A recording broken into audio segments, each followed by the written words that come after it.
so many staff members, and of course, the dollars that you were able to chip in during Max Fun Drive pay their salaries. So, thank you. And if you have never used Zoom before, you are really lucky. Good for you. But if you're confused, the best way to communicate with Greg and Ruby is via the chat feature. If you don't have it open, get it open. Look on your bottom menu bar at the bottom of your screen.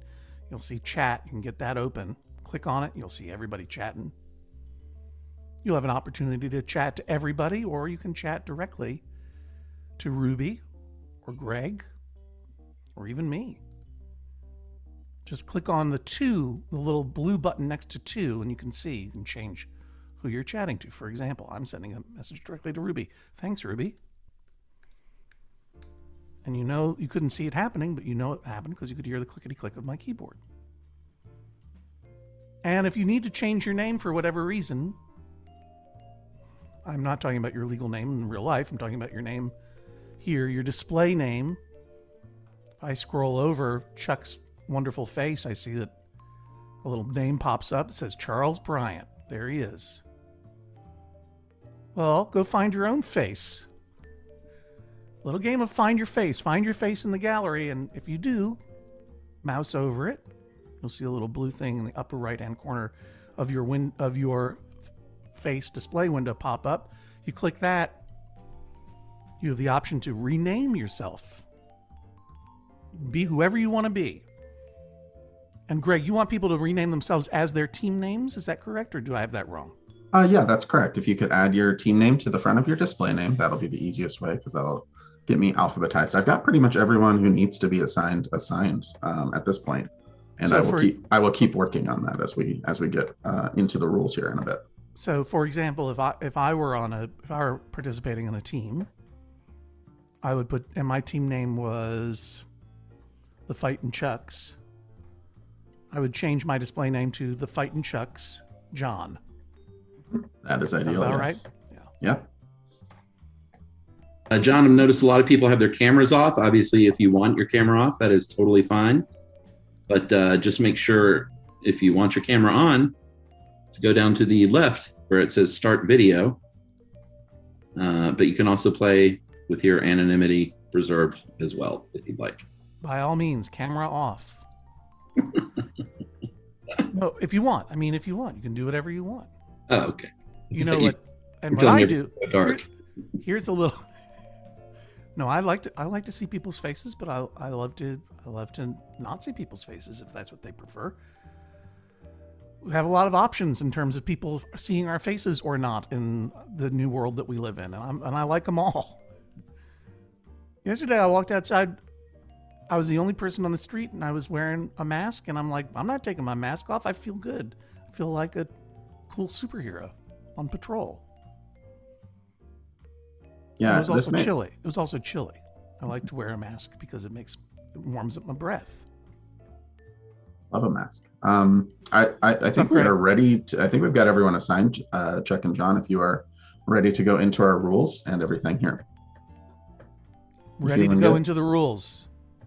You control the slides, correct, Greg? Yes, I do. Yes. Here we go. All right. Welcome. Welcome. From MaxFunPub.org, MaxFun Drive, MaxFun Drive, MaxFun Drive, MaxFun Drive, MaxFun Drive. Here are the rules of the pub quiz. Go, Chuck. And what to expect when you're expecting awesome online trivia. Kapow. Kapow. You do. Everyone is muted when questions are being read. Well, next bullet point. There's 6 rounds of questions, 5 questions each, with some bonus questions sparkled in there. Oh, thank you. And then a short intermission between the right in the middle. You can confer while in your breakout rooms. Right. I think this means, I guess, after the round. Okay, easy there, PowerPoint. After each round of questions, you will be split off into your breakout rooms with your team, where you can talk privately among your team, be they the Angry Eyebrows or the Fightin' Chucks or whatever they are called. You have 5 minutes to discuss and present your final answer. And let's go to the next. Oh, yeah. Grab a pen and take notes. Grab a pen and take notes. I mean, okay. Oh, Grab hard to a know pen when and you're take going to notes. ad-lib and not. Look, you can pretty much count that I'm going to ad lib on everything. Sadly, True. and we're going to be here until 3:30 in the morning. No, we're going to keep it moving. We're going to keep it peppy. Chuck, you got a date, right? You got a big date tonight with Emily?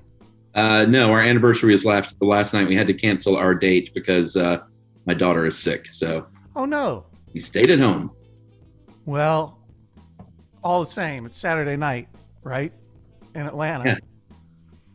You got a lovely family and about 35 dogs. You want to be able to relax, so we'll keep it moving along. But here's the thing. Grab a pen and take notes. Oh. Okay, grab a pen and take notes. Then you're going to give the answer is going to be submitted by your team captain, right, Craig? Yes, one person per team. We'll cover that in just a sec here. Okay. And at the end of round 3, we will show the correct answers for the first round. And at the end of round 6, we'll show the correct answers for the final round. Next bullet point, please. All right, everybody needs a team captain that you're going to designate in your breakout room, and they will submit your answers for every round. And you're going to have the answer form link in the chat. The answer form link is given in the chat. And pick a team name if you haven't already. And for Dave, who didn't get the Zoom link until late, doesn't know if they are assigned to a team, Ruby and Greg will help you find a team. Yeah, I see you, Dave. I'll get you assigned right now. See you, Dave. Here we go. And look, there's that answer form. It's a Google form, and it's very easy to fill out the answer. Let's talk about the answer form. There seems to be a slide about it. The answer form includes bonus answers under the original questions like so. Question 1, and then you put in the answer and the bonus answer. Yeah, not every question will have bonus answers, but if it does, this is how you should submit them so that Ruby can do the hard work for all 30 or so teams that we have today.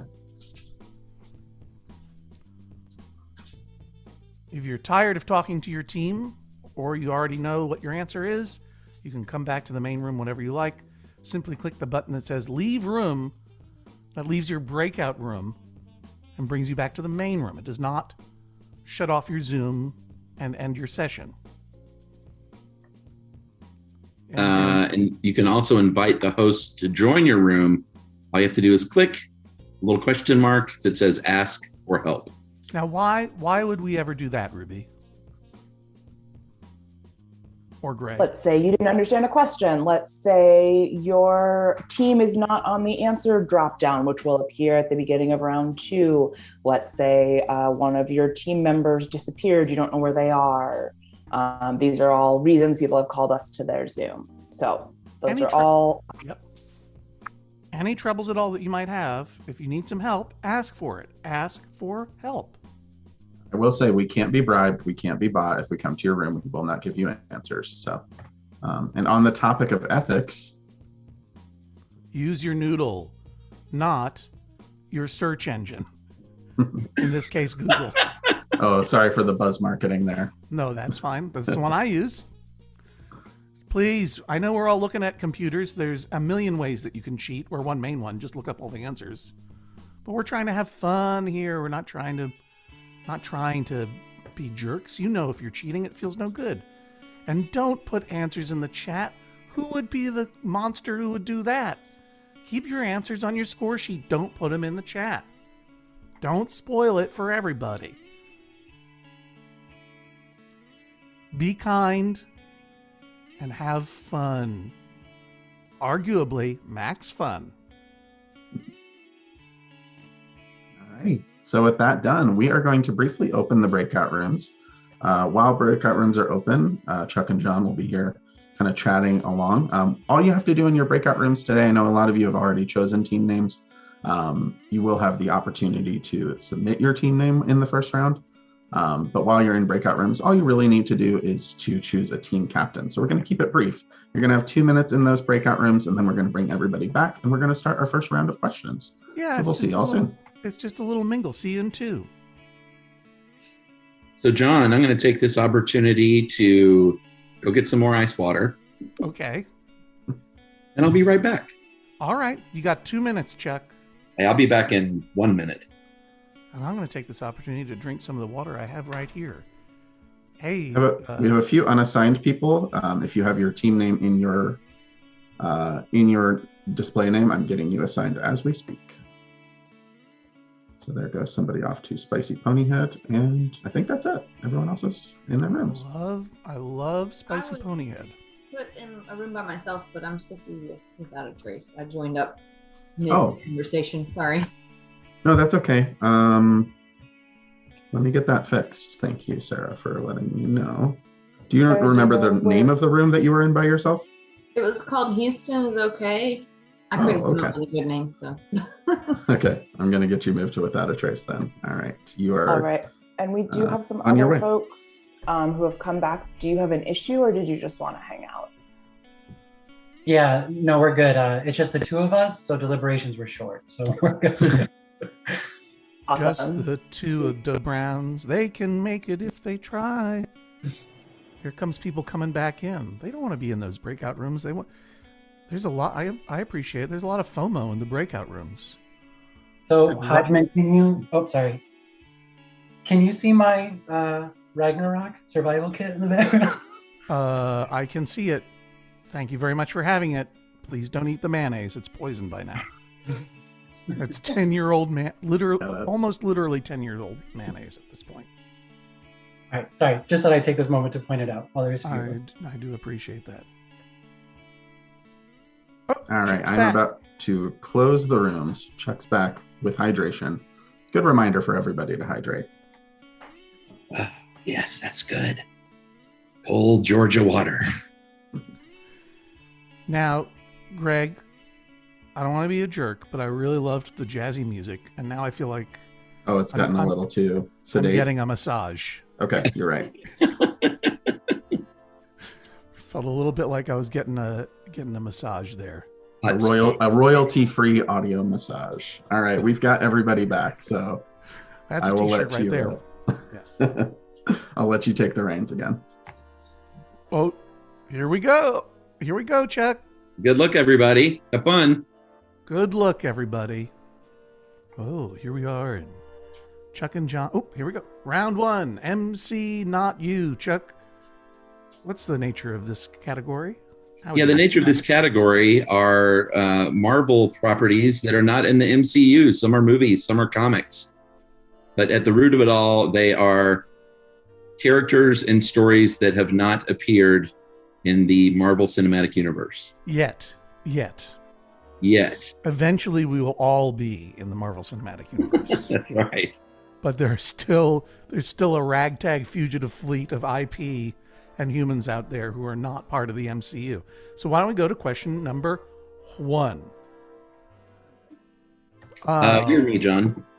I'll do this one because I love this character. All right. And I was very excited when Greg revealed this question and drafted this question. I also enjoys this character. Here is the question.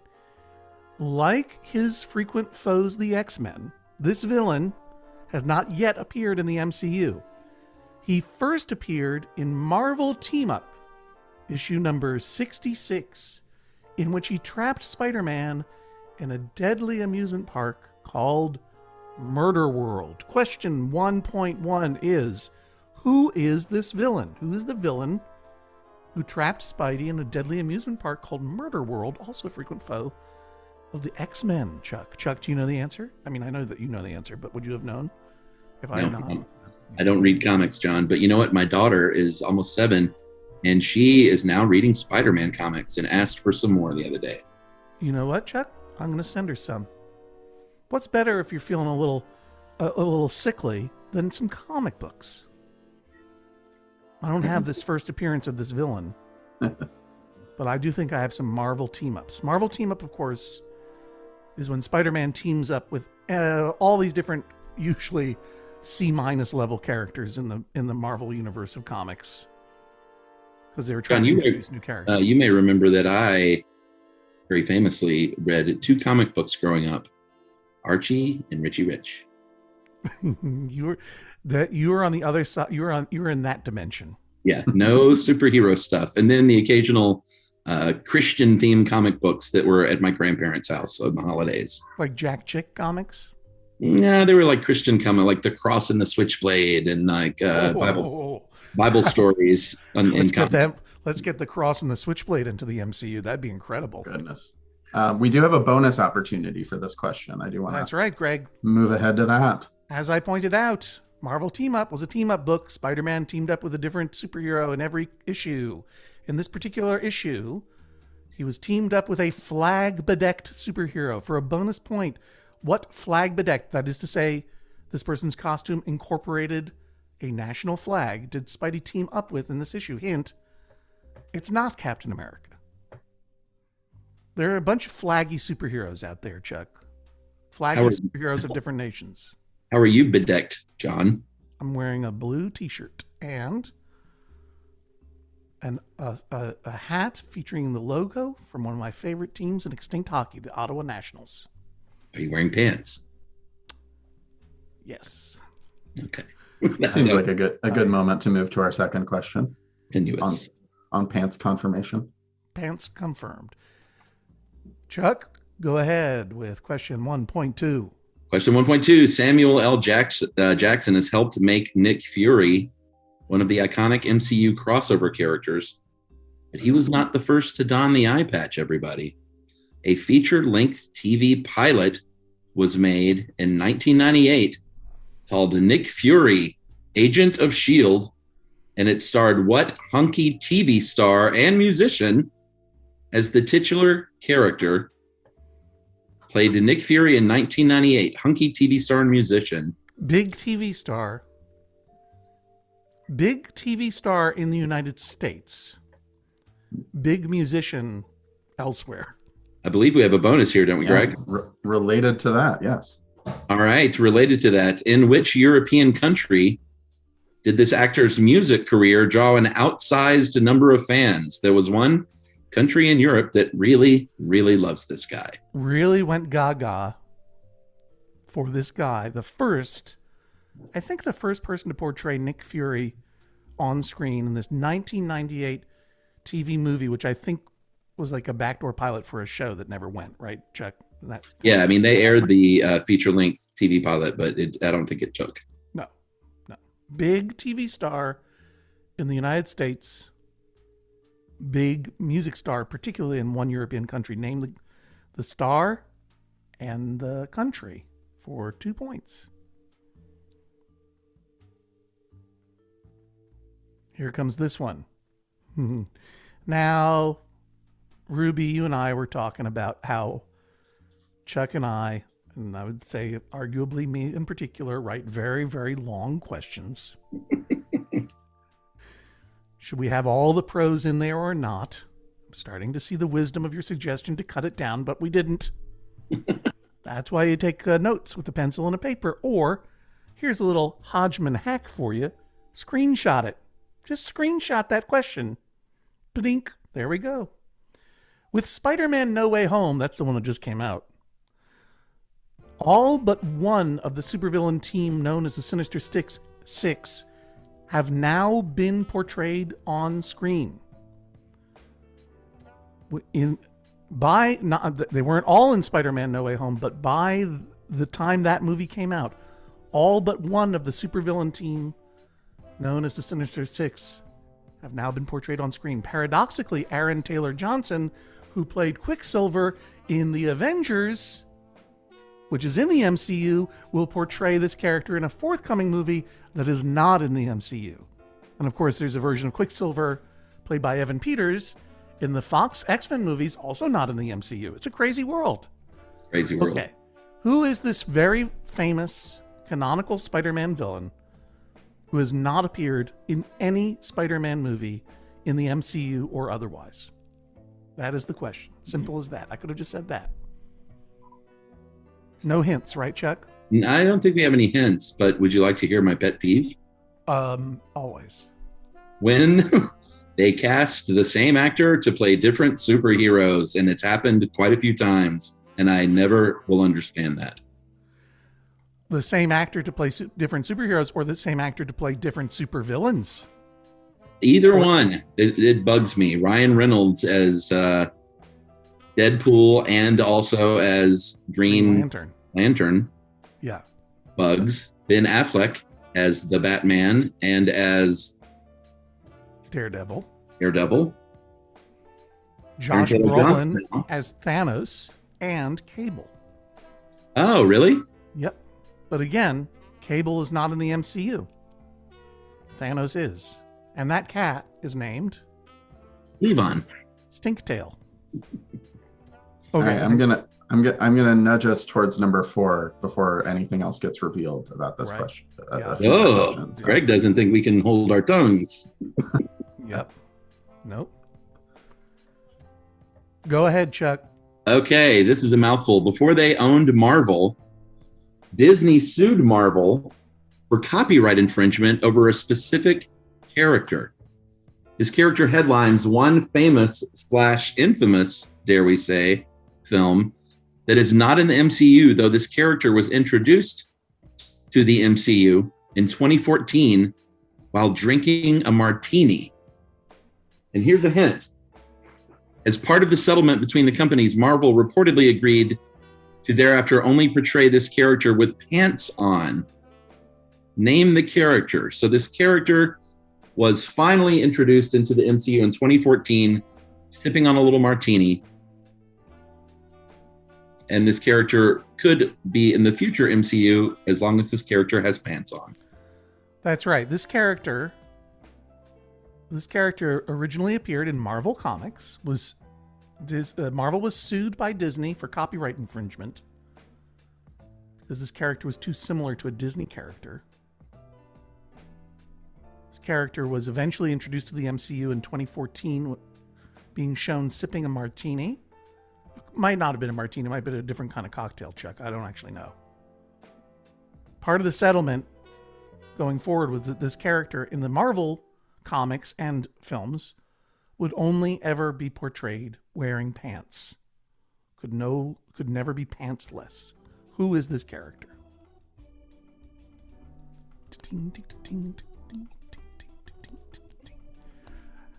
And don't worry, you'll be able to get reminders and ask questions of Ruby and Greg and during your breakout sessions.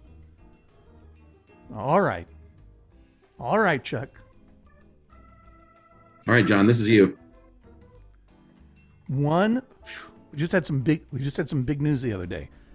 John Watts will not be directing a Fantastic Four movie in the MCU. Fantastic Four have never been part of the MCU because they've been owned by Fox. Is that right? Or Sony? One of the other studios. Doesn't matter.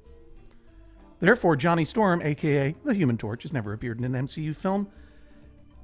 Name, for 3 points, name all 3 actors to have portrayed him in the 4 feature-length live-action Fantastic Four movies, including the unreleased Roger Corman film. So you get a point for each actor. Now, I originally wanted this to be you get 100 points if you can name all 3. All 3. Yeah, which no one can. Well, you don't know. But then you never know who out there might be super familiar with the unreleased Roger Corman executive produced movie, The Fantastic Four, which was, they made a trailer for it. Well, they made the whole movie, but they never released it to theaters. And the scuttlebutt was that the rights owner just had to make the movie to prevent the rights from reverting to Marvel. That was in 1993 or 4. Then, of course, in the early 2000s, there was the Fantastic Four and Fantastic Four: Rise of the Silver Surfer, featuring the same character in both movies as Johnny Storm, aka the Human Torch.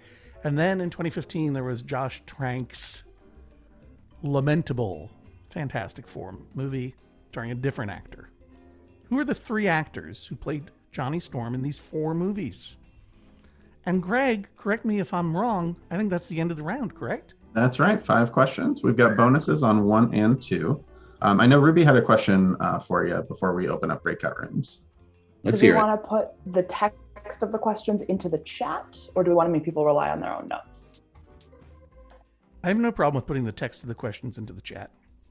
Okay. It's going to take a minute because Zoom has a character limit. No. Oh. And Chuck and John do not. So Another dig. No, Greg, I'm doing it. Yes, the Yes. chat will be accessible in the breakout rooms. You will be able to see the history of what has been chatted to you. What you chat to the people in your breakout while you are in your breakout is not visible to anyone who is not in the breakout with you. Someone also asked in the middle of all that text how they record bonuses in the Google form. Great question. All you're going to do is you're going to put your first answer, then you're going to put a comma, and then you're going to put your bonus answer or bonus answers. So in the case of, number 5, we didn't list that as a bonus, but you might have 1 answer, you might have 2 answers, you might have 3 answers. Just separate them with commas and just put everything under question 1 that goes with question 1, everything under question 2 that goes with question 2, etc. Chuck, do you know what I wish I had right now? Chuck? What's that? You know what I wish I had right now? Oh boy. It's something you are lucky enough to have and I don't. A cat in your face? Yes. I wish. And now look, now I missed the name. Here, what's the name of this cat again? This is Levon. Lemon? Levon. He's been in your lap. No, I know. I've snuggled with all of your many pets. But I meet a lot of pets on Get Your Pets, and my memory is going. Yeah, Levon, named after the great Levon Helm. Yeah, that's right. In the chat, they're asking, named after Levon Helm? Yes. I love Levon. Some bonus cat trivia. All right. So I think without further ado, if y'all are ready, we're going to open up the breakout rooms for 5 minutes. Again, use your answer form to submit your answers. Just 1 person per team needs to do that for those actively playing. Everybody else gets to hang out with some more ad libs in chat. We will see you back here after 5 minutes. Feel free to come back early if you get done early, and then we'll move into round 2. Chuck. Yes, John. Rebecca of Team U Axolotl wants to know, do you have a cat named Robbie Robertson? I would never have a cat named Robbie Robertson. How come no? I don't. Why? Well, he's sort of he's the villain of the Levon Helm Robbie Robertson feud. Oh, I had no idea. That was sort of settled when Levon Helm passed. As far as Robbie Robertson is concerned, that is.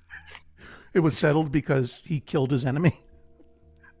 No, there was what I thought was a deathbed reconciliation. But when the story came out in the band documentary that was out last year, it turns out that Levon Helm was not conscious and Robbie Robertson just paid his respects. Whereas he kind of made it seem like there was a reconciliation, in my opinion. But no, he just paid his respects. He paid his respects. Very good. And another thing I wish I had, Chuck, is the hat that you're wearing. That's a super cool hat. This is from Gorin Brothers. There's a Gorin Brothers in Atlanta. I should have worn my cowboy hat. Then we could have looked. I should have worn my cowboy hat and brought over Lowly, our dum-dum cat. And then we could have been the Hat Cat Boys. The 1 and the 2. You don't want to cross those cat hat boys. They've got cats in hats.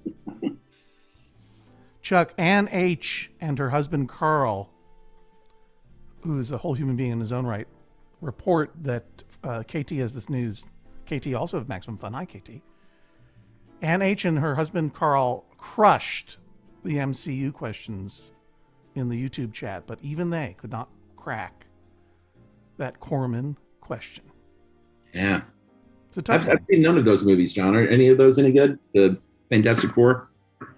I have seen the trailer for the 1993 Fantastic Four.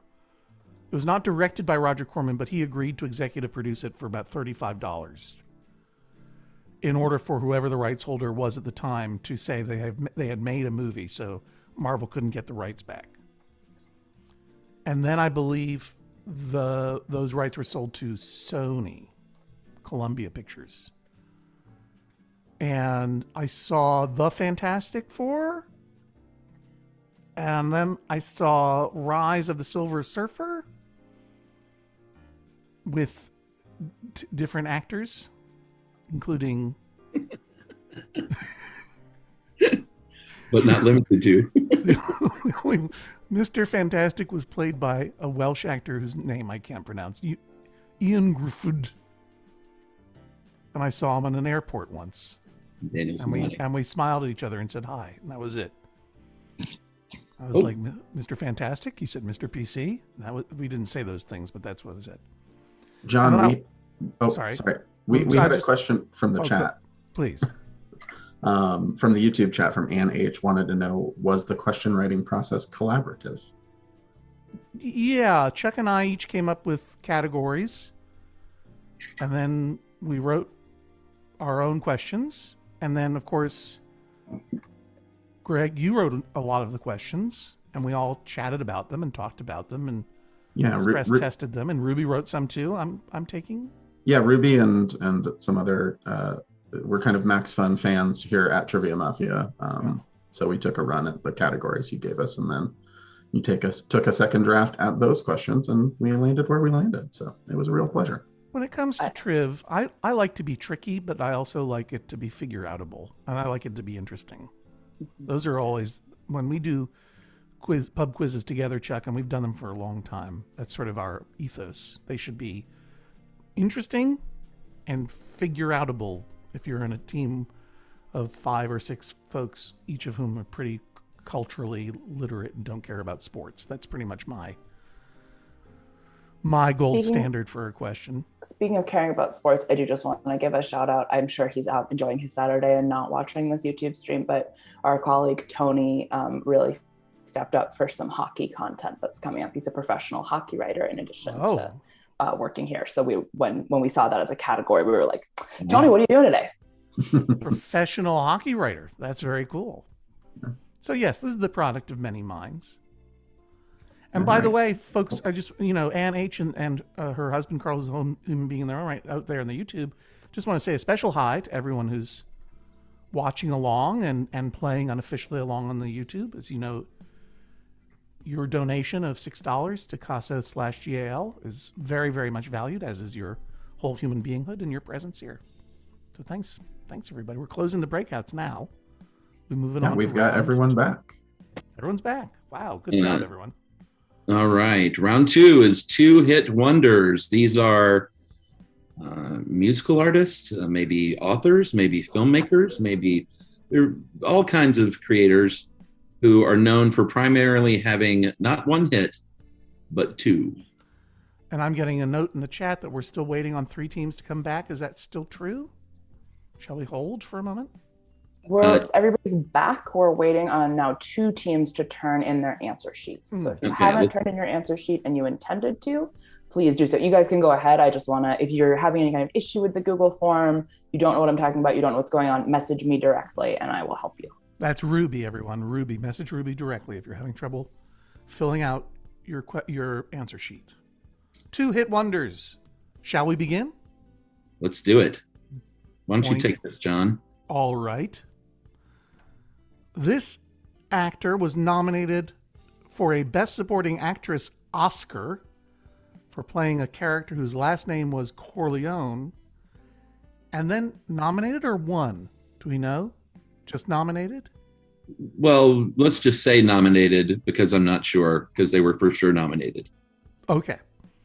This person was for sure nominated for Best Supporting Actress for playing a character whose last name was Corleone, and for Best Actress for a character whose first name was Adrian. Who is this actor, actress, actron?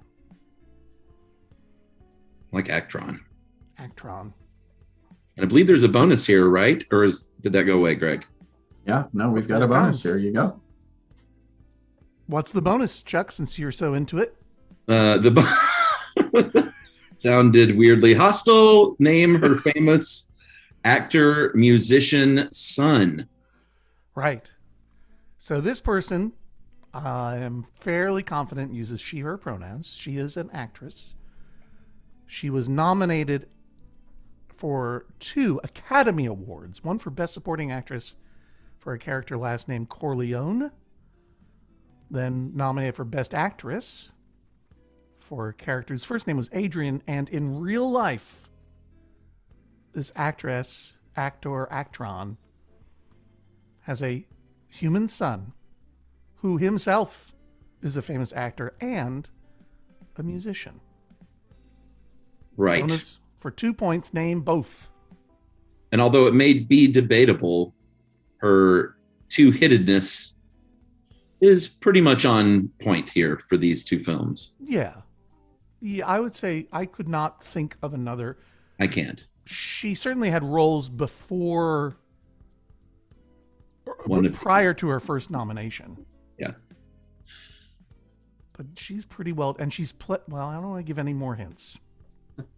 No more Now you hints. get 2 Ready points. for number 2 then? If you get, Yes. It would be really cool if someone did not know the name of the actress, but did know the name of her son. That would be really weird and interesting. Okay, here we go with question 2 for all you 80s metal fans out there. An 80s metal band scored 2 hits in 1983 from their record Metal Health before slipping into semi-obscurity. One of them is a cover of an anthemic hit from 70s UK rock band. Name the 80s band. The 80s band. Who had the album in 1983, Metal Health, with 2 hits. And as a bonus, Here we go. Blink. possible 2 bonus points. Name the 70s band they covered and the song. And I think John wants to make spelling count, but I think we decided against it. I really want everyone to spell this correctly, but it's fine if you don't. The name of the song. I can give a bonus point for additional correct spelling. I don't want to add any extra work. Yeah, that's fine. That's fine. Our usual If anything, rules. we're simply giving a hint. The name of the song is spelled in an unusual manner. It was originally recorded to great success by a 70s hard rock / glam rock band from the UK, and then covered to great success in 1983 by this pretty much 2-hit wonder 1980s heavy metal band whose album was called Metal Health, correct? Do I have all those points correct? Correct. Correct. You get a point each for the name of the 80s band, the 70s band, and the song they covered. Fun fact, the 80s band covered another of the 70s band's songs in their next album, but that's not the one we're looking for. No bonus points for that one. All right, you ready for number 3? Let's do it. I'm hearing that Bridget Kennedy in the YouTube chat did indeed know the actor, musician, child, but not the parent. Wow. Oh, wow. Okay. Interesting. Well, we'll get to that when we reveal the answers. Go ahead, Chuck. No, this is you. Oh, this is me. All right. 2-hit wonder no longer. You may have read in the news about this actor who for decades was best known for his roles in The Goonies and Indiana Jones and the Temple of Doom, but has made his first major appearance in American cinema in decades this spring in a movie that is now in theaters. Certainly at the Nighthawk Theater here in Park Slope, Brooklyn.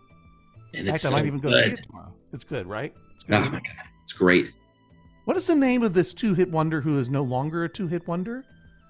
An actor who for decades was best known for his roles in The Goonies and Indiana Jones and the Temple of Doom, and is now having something of a renaissance in the public eye with his role in this movie that is out now.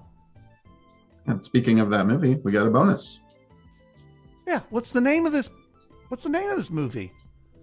What 2022 film playing at the Nighthawk Theater, Park Slope now, marks the renaissance. I'm doing that on purpose. Renaissance of arguably this actor's career. But yeah, this actor was primarily known for a long, long time. And we're looking for the actor's name.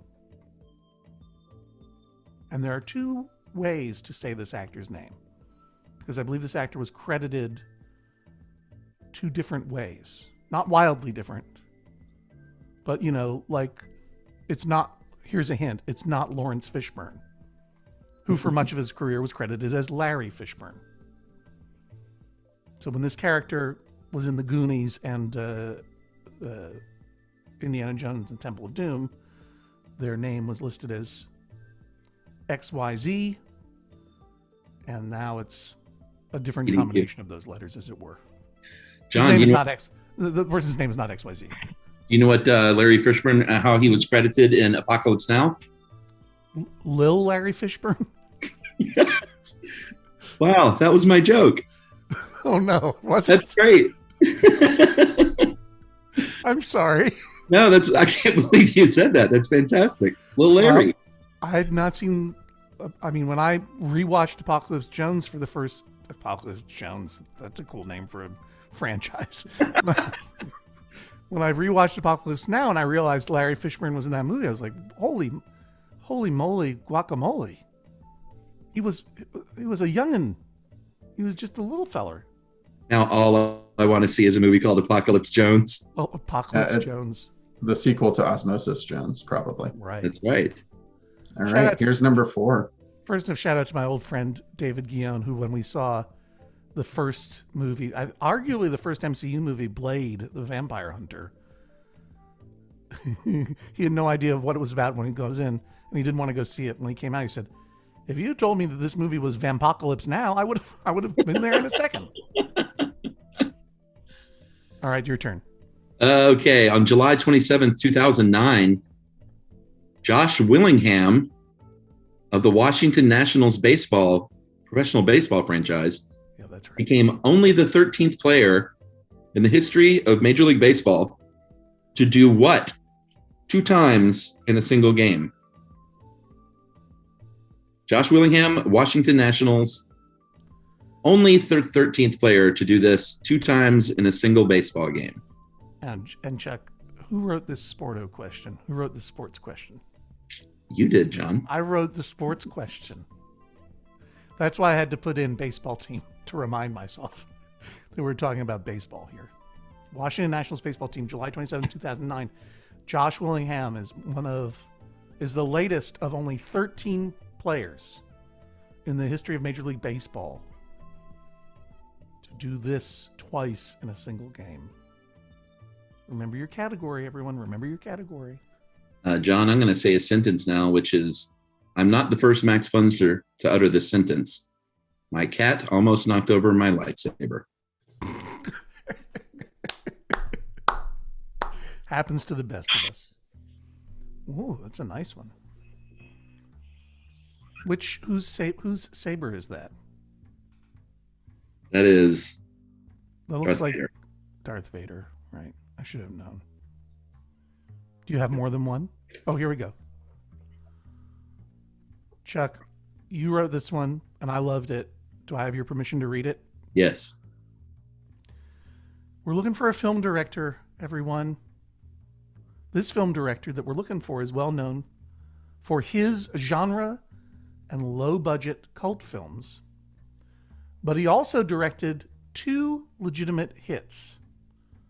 One, a low-budget masterpiece that helped redefine the horror genre.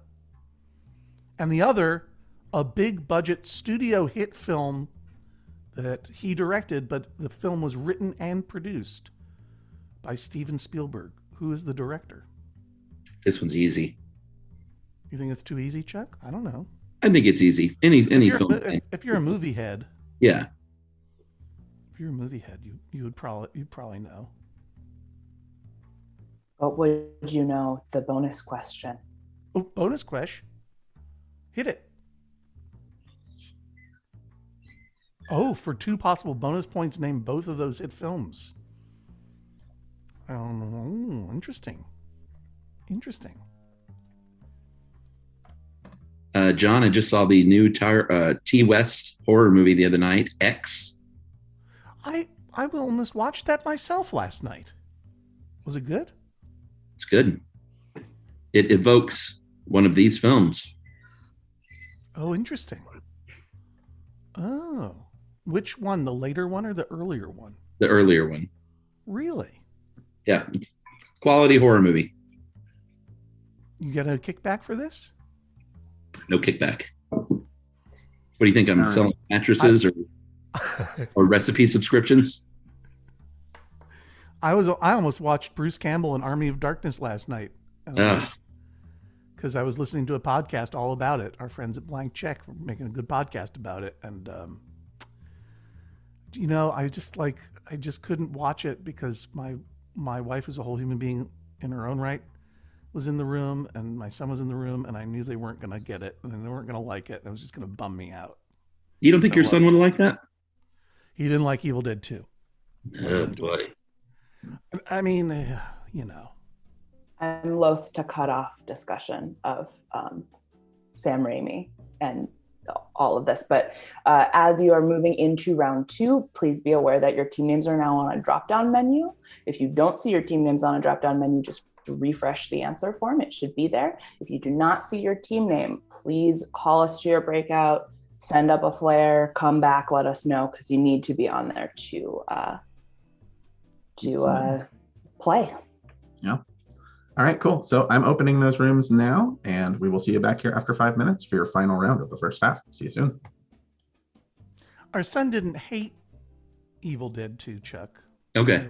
By the way, you've got an incredible patch of sun creeping in into your office. Call me Two-Face. The Cat Hat Boys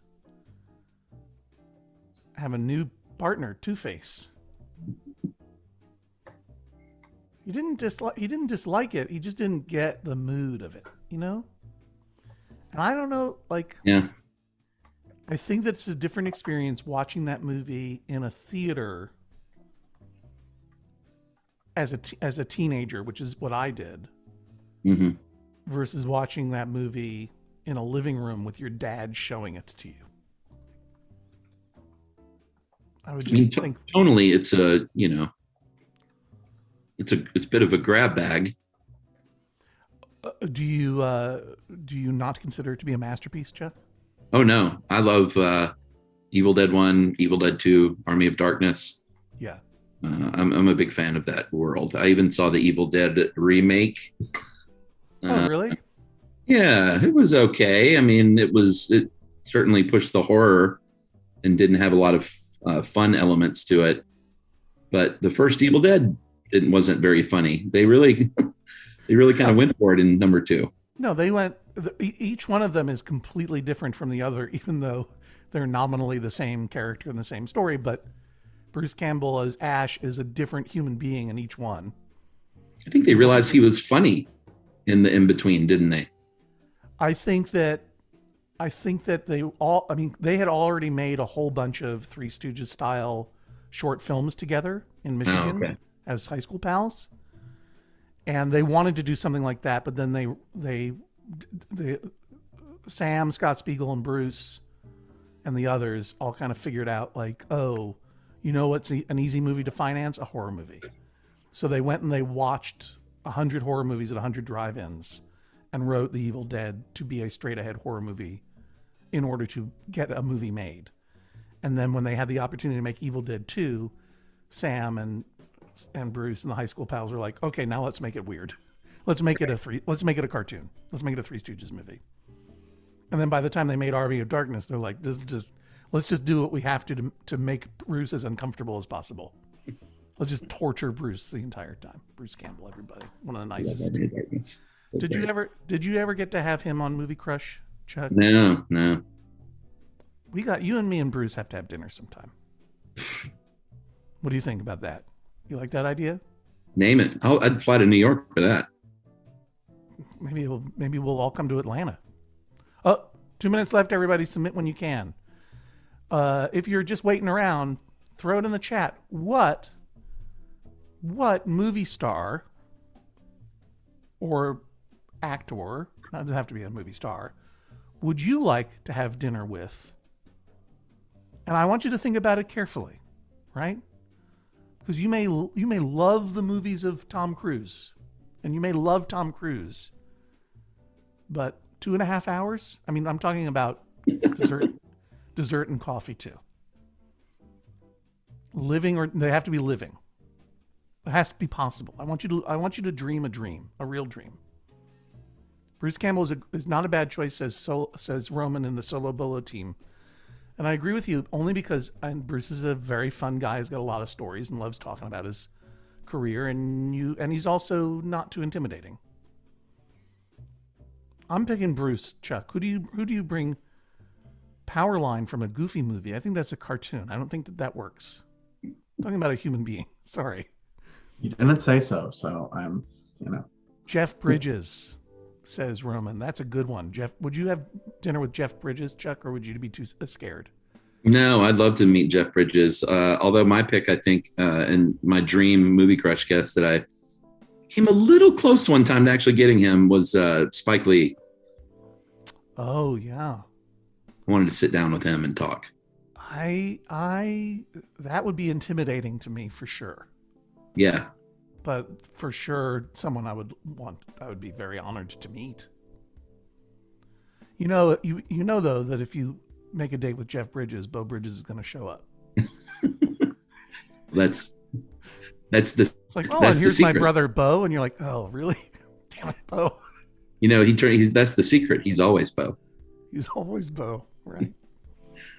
Greg. I am closing breakout rooms now. Sam Rockwell. Yeah, he'd be fun. He's a fun guy. It's a good pick. Or, actually what mine would be these days would be Walton Goggins, because I just finished Righteous Gemstones season 2, and I just love that guy. Thank you. You finally brought the name of the actor out of my mind. Walter Goggins was in... Walton Goggins, the vodka producer and actor. Yes.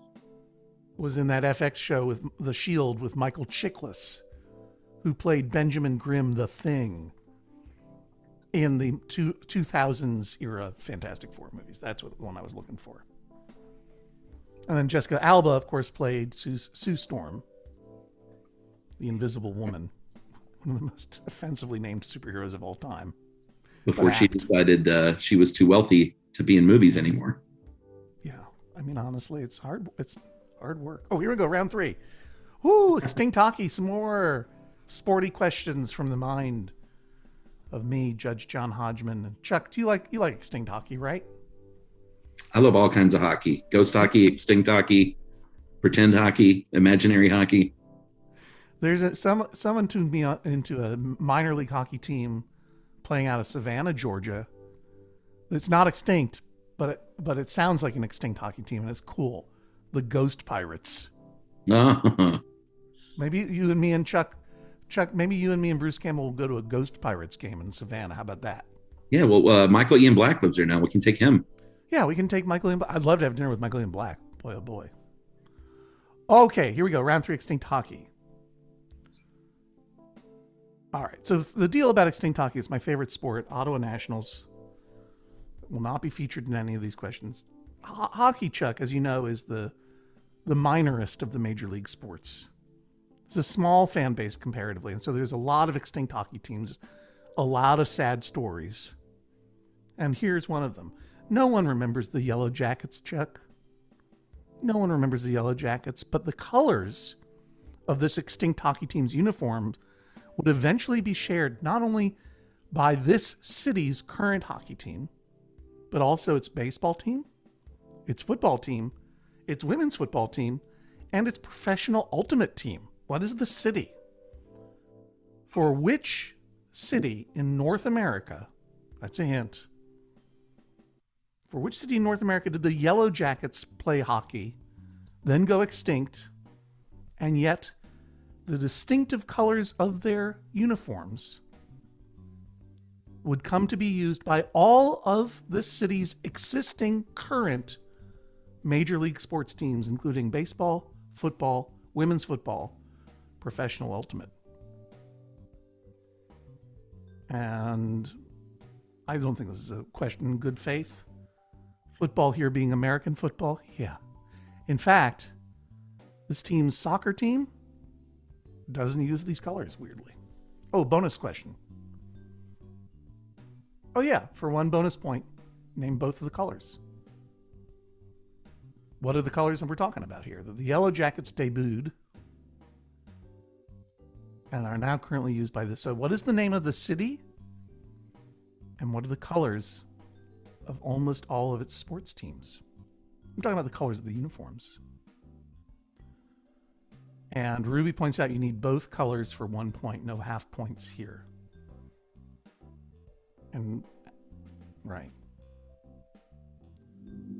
Okay, here we go. Chuck, this one's for you to read. All right, next question. What extinct hockey team's extremely good logo is noted for its innovative and very good use of negative space and is considered by my co-host John Hodgman to be not merely the best, but the most good logo in all of extinct hockey? John loves this logo. It's become legendary, dare I say, in MaxFun lore. And it's really, really good. Well designed. And for a bonus point, can you name its designer? Its aptly named designer. Who designed this really good logo? Was it Jimmy Logo? First and last names are required, and no further guessing will be encouraged.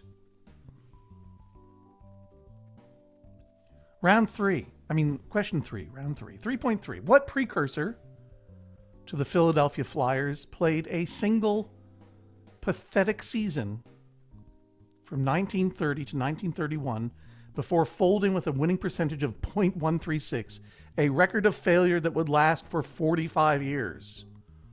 Worst record in the league for 45 years. Aptly, they were named for a group of Philadelphian brotherly lovers who are famous for refusing to fight. Good question. This one comes from our hockey expert. This is a Philadelphia team. They played under this name for 1 season before folding. They were very, very, very, very bad at hockey. They were named after a Philadelphian, I don't know how to put it, group, organization that is famous for refusing to fight. Here's an incredibly fun fact. When the Yellow Jackets folded, they became this team, and then they disappeared. This is actually this team. It has a different name, though. What's the name of the team? The Philadelphia Blank. Are last names okay for people's names, or we need full names? If you're asking about who designed the Hartford Whalers logo, you got to give both names. Their full name. Stickler. Yeah. All right. Question 4, round 3. What extinct hockey team was named for the destruction of its own hometown, specifically a blaze intentionally set in 1864? This hockey team that is now extinct was named for the destruction of its own hometown and intentionally set fire in 1864. And I'll just go ahead and say that before people start asking Ruby and Greg, this team does exist. It plays in a different place now, a different city. The franchise does still exist. Yeah, speaking of, we've got a bonus here. Oh, yeah, right. Thank you. Good point. What non-burned down city does that team call home now? Non-burned down city. Because there are probably hockeyists in the group who are like, technically it's the franchise exists, and because that's true. The Hartford Whalers don't play in Hartford anymore, but the team still plays in North Carolina under the name of Hurricanes. Technically that is, but you know what I'm talking about. I'm talking about teams that don't play in the places. You know what I mean. You use your common sense. When it comes to extinct hockey, use your common sense. Is Dave Shumka in here? He's a hockeyist, isn't he? He's a hockeyist. Vancouveran hockeyist. All right, here we go. Last one. Which is the saddest team in the history of hockey? Extinct hockey specifically? They're all sad, Chuck. But which is the saddest? Here's some hints. Most people think its logo, which is the worst logo in all of sports, never mind extinct hockey, is a bloody deformed elephant.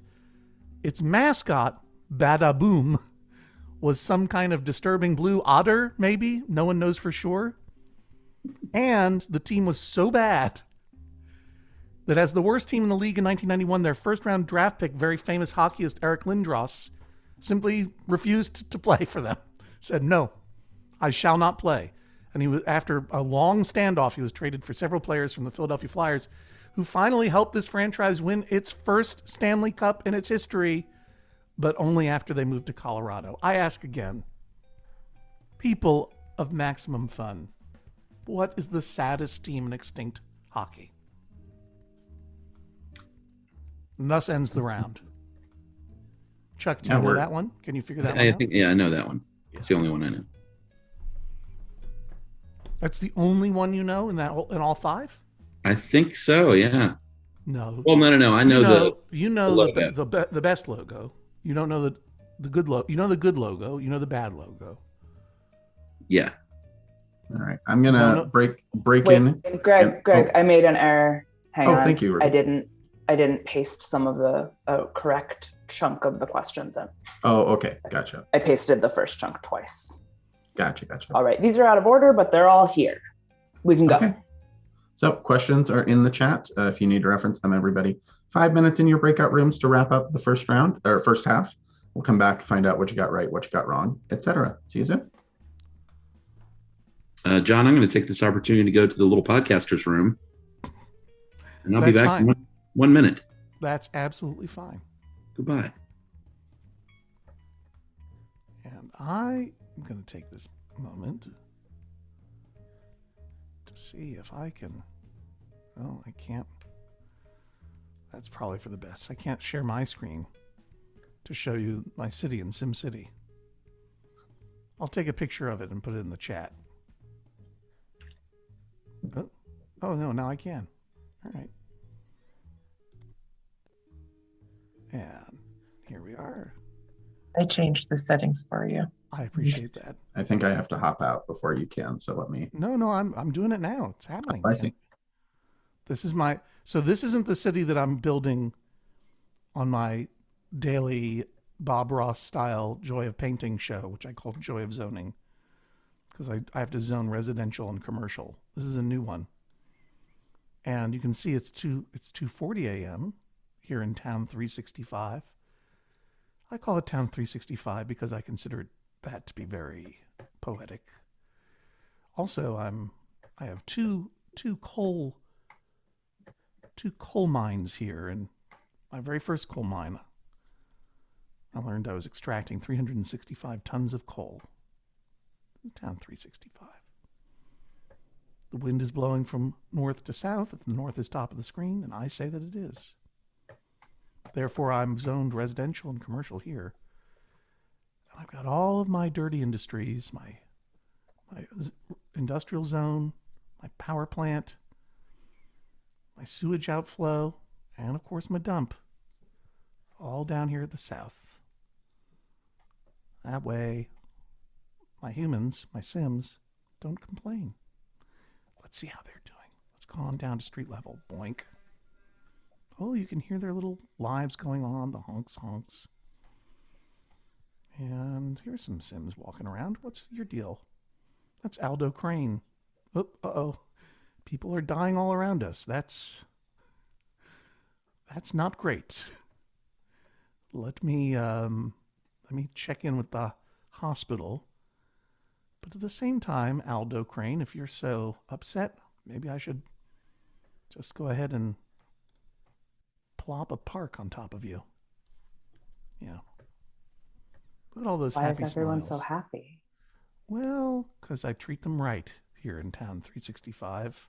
I think a world where everyone's house has a floating smile over it while they scream, "People are dying all around us," It's a is mixed could message. be a real horror movie. I don't know why the Young residence says there are great places to shop. The Parker residence says there are great places to shop. Everyone's happy except the Robertson residence right here. And you can see that their density is about to go down. Well, if they're not happy where they are, maybe I will just put a park on top of them. How about a little four square park? There you go. That's what you get for complaining. Goodbye. Everyone else gets happier now because they get a park. And the Robertson residents have stopped complaining. I think we're learning how people are dying all around them. I am not causing I'm not causing anyone to die.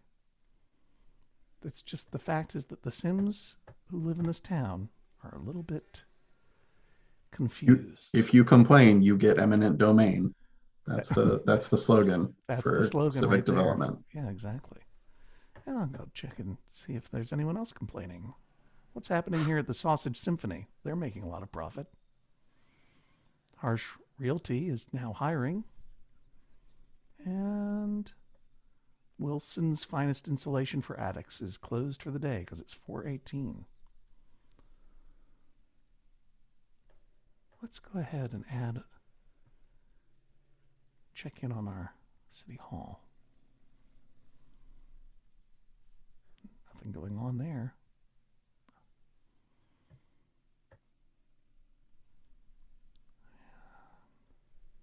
But my coal mine is working throughout the night. And maybe I'll add another little park, actually. Maybe I'll give a park to somebody who's not complaining. Uh-oh. Magnanimous and kind. All right, I am closing rooms now, so I'm gonna bully into the screen share again if you're okay with that. Yep, I'm gonna stop sharing now, and we'll check in with the city a little later on.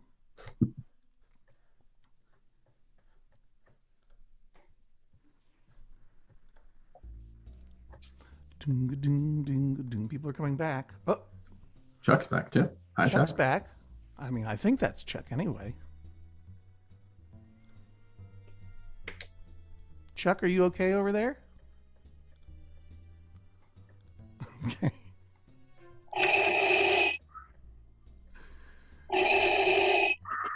Chuck, how are you feeling about the Obi-Wan Kenobi show?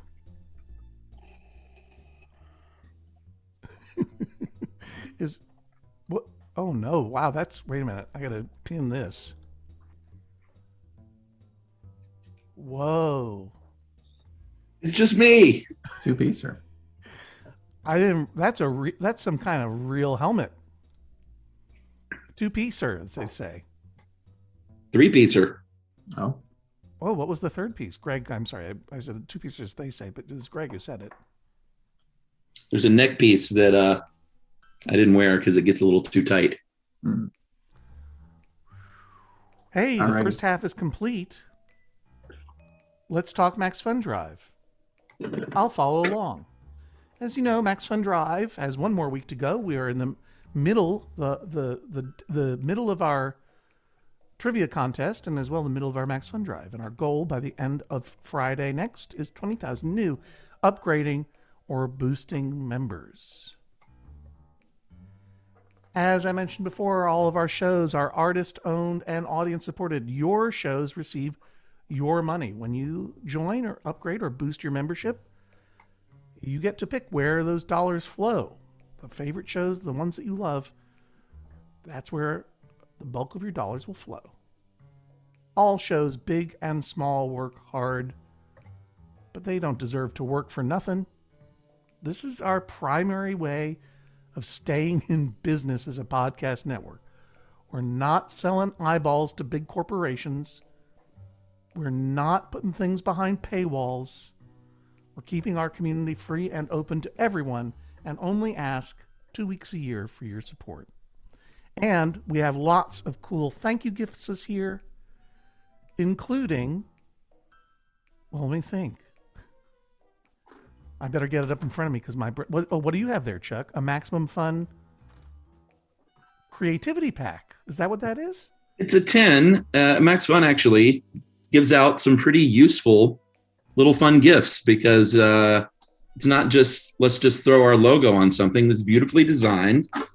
And I keep my highlighters that I use for my job with stuff you should know. My only implement that I actually use for my job is a highlighter. I keep my highlighters in it. I also have a Max Fun water pitcher that I use all the time. And they actually give out kind of fun, beautifully designed fun gifts. This year, not only are we featuring, of course, all of those incredibly beautifully designed embroidered show badges that you can choose your favorite show badge at the $10 per month level, but also at the $20 per month level, you can choose a creativity pack, a Max Fun creativity pack. This is a beautiful deck of 54 cards in the Max Fun Inspiration deck. Each card is designed by illustrator and Max Funster Ellen Vandermeide. I hope I'm pronouncing that correctly. And it has an activity suggestion from your favorite hosts and your pals at Max Fun designed to inspire you to enjoy friends, nature, food, your time, art, and other kinds of fun. I know, for example, the Judge John Hodgman card is a get out of dispute free card. It's basically you hand it to whoever you're having a dispute with, saying this argument is over. It's a nice way of saying please shut up. But it does not absolve you of guilt necessarily. If you are ending it and you know that you are guilty, you have to say you are sorry. But it does end the argument. And there are many, many other cool gifts. And indeed, I believe that the Creativity Pack, the Inspiration Deck, one of these will be going to the winner of today's contest. Is that correct? Someone who knows should answer me. It is correct. Sorry. It's just like, oh wait, I have to say something. Yes. Yeah. April, what's happening? What's the big gift for the winner today? Well, everyone's just playing to hang out with you, but the prizes are the $20 thank you gift pack, which is the creativity kit, which includes the deck, 3 postcards illustrated by Ellen Vandermeide, who also illustrated the deck, a piece of modeling clay, a Blackwing pencil. Whoa. So all of that comes in the creativity kit. It's really cool. I'm very excited about it. It's very, very super cool. And that is quite a value. Of course, if you don't win the contest today and you still want it, all you need to do is go over to MaximumFun.org/join, find the level that you feel most comfortable with, and pick the prize that you would like. So that's what we're going to say about Max Fun Drive. Thank you very much for being so supportive. Thanks for being so supportive also of CASA/GAL, a really great organization that provides legal counsel for at-risk kids in foster homes and other situations. So, Chuck, are you ready now to reveal the answers? Let's reveal the answers. MC, not you. Okay, right. Who is the villain? If you think you know the answer, throw it in the chat. Okay. Or sorry. We'll just reveal it. Arcade. All right. Arcade. We should just move it along. I'm not gonna mess around too much. We do want to keep to a little bit to our timeline here. So right. Okay. There you go. So that was arcade. One of my faves. Arcade. Yep. One of our faves. And what flag bedecked superhero did Spidey team up with in this issue? Is not Captain America. Chuck, what's your guess? I don't know any flag bedecked superheroes. Richie Rich. Captain Britain. Captain Britain. Oh, right. Captain Britain. Although he was wearing a different costume at that time. I think Daniel got that one. He seemed pretty excited. Danny, were happy. It could have been Vindicator or Guardian. That's the Canadian Captain America. All right, John. What hunky TV star played Nick Fury first in the TV pilot? Quick question, Chuck. Does he enjoy hamburgers off the floor? Yes. David Hasselhoff is the answer. Yes. And for the bonus point, everybody knows that Hasselhoff is big in Germany. Big in Germany. All right, Chuck, I'll ask you, which Spider-Man villain has never been portrayed in the films? Member of the Sinister Six, who are the Vulture, Dr. Octopus, Mysterio, Sandman, Electro. Who's the missing sixth, Chuck? My daughter would know. Oh, you don't know? I forgot. Craven the Oh, Hunter. Craven the Hunter. That's right. Craven the Hunter. And there's Aaron Taylor, whatever his name is. Johnson. Yeah, it's a mock-up, I guess. I believe this is fan art, so Yeah. do not Okay. treat that as This is official. fan art. Aaron Taylor Quicksilver, exactly so. He's wearing Fourth a lot. question. Ugh. Oh, Chuck, who is the character who's got to keep his pants on and part of a settlement for Disney so that he won't be confused with another character? Everybody knows this. Famously, one of the worst, regarded as one of the worst movies of all time. The original movie, Howard the Duck. Howard the Duck. The post-credit sequence, sipping on a martini of some kind. Yes, he appeared from the MCU originally at the post-credit sequence of Guardians of the Galaxy, and then again in Endgame. I hope they make a Gotta wear Howard the pants. Duck movie. All right, everybody. Did anyone get Chuck? Who are the three people that you can think of who played Johnny Storm, Human Torch? I don't know none of those guys. See, this one's going to really get under your skin, Chuck, because you know how you don't like actors playing different superheroes in different movies. Yeah. So set the Corman one aside. Chris Evans was, Right, of course. That's was right. Johnny Storm, and along with Michael Chiklis and Jessica Alba and Ruft.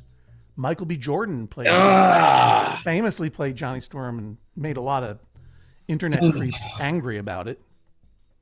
And then finally, in the Roger Corman, Jay Underwood. Look at him. Underwood. There's a documentary about the making of that movie that is so sad because they all thought they were making a real movie. They thought it was a big chance. And of course, the name of that documentary, I believe, is Doomed. Both the Roger Corman version and that documentary are available on YouTube. That's right. And if you believe the rumors, the actors of that movie hired their own publicist because there was no marketing behind the film. No, because they were never going to release it. They spent their own money and hired a publicist to do publicity for that film. Hey, Ruby, did anyone get Jay Underwood? No one got that point. No one got that point. Two-hit wonders. Here we go, Chuck. Question one in round two was... Question one in round two was, okay, who is the woman who is nominated for playing Connie? Corleone?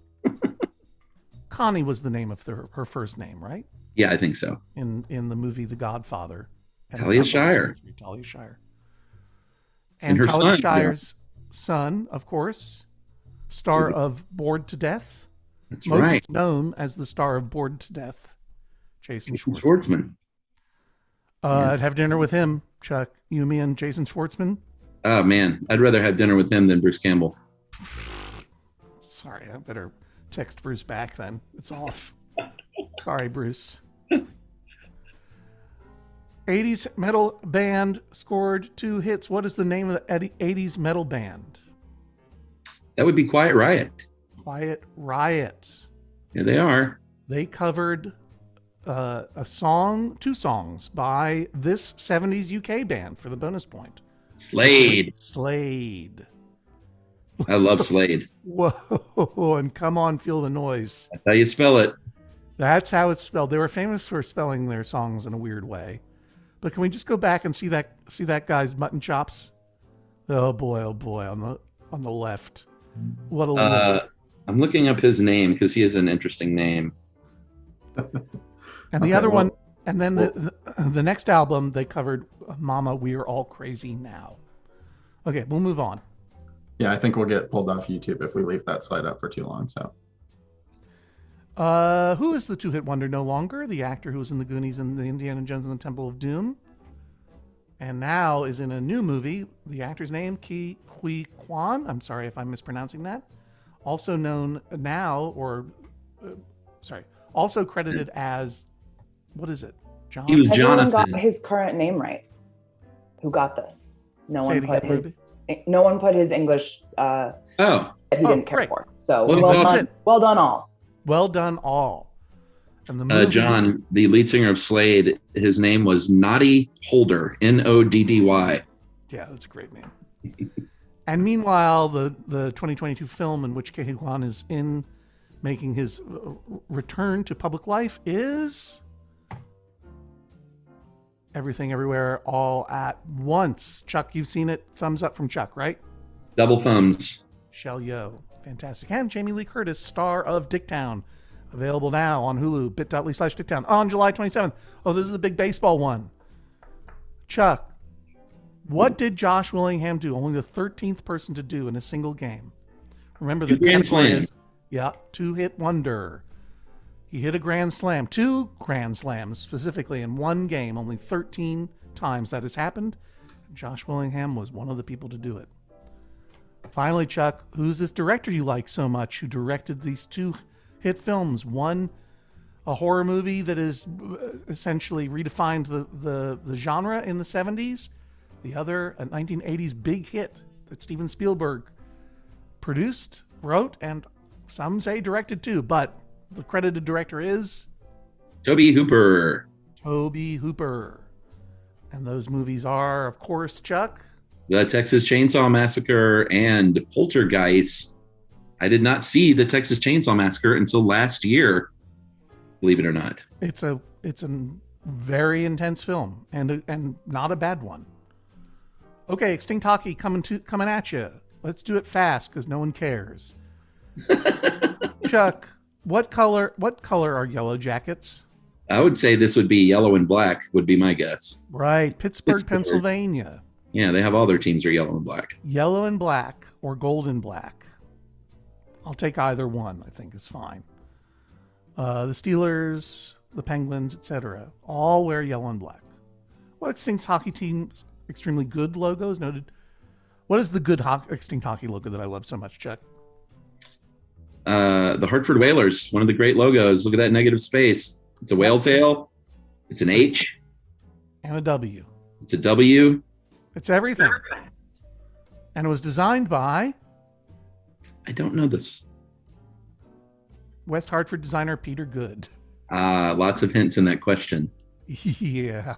Okay. Ruby confirmed that nobody got that one. No one got it. Oh, I'm so sorry to hear that. Peter Good, of course, was paid a lump sum for designing that whole identity, and he gets no royalties whatsoever. So please remember the designer.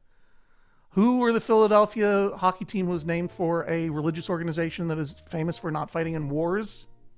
Conscientious objectors, also known as the Society of Friends. Also, they make oatmeal. Quakers, the Philadelphia Quakers. Yellow and black. Finally, which extinct hockey team was named for the destruction of its own hometown? Chuck, come on. City burned in 1864. What city burned in 1864? 1864, Chuck. I don't know. Chicago? Think about where you live. Oh. The Atlanta Flames. Can you imagine? Now playing as the what? Yeah, they moved. They moved up to Calgary. That was your bonus question there. Finally, which is the saddest team in extinct hockey? Chuck, you know this one. I can't remember the original. Was it? Just go ahead. Well, the Quebec Nordiques. Yeah, Nordiques. That's right. And they moved to Colorado. They became the Avalanche. And their extinct hockey team, the Rockies, they stole that name, the Rockies, to name their baseball team, as Greg and Trivia Mafia pointed out in an extra question that we had. That is a weird logo. I get the puck and the stick, but what is Igloo? The other? It's supposed to be an igloo. Weird. It's supposed to be what? It's supposed to be an igloo. Oh. So here's where we stand at midpoint.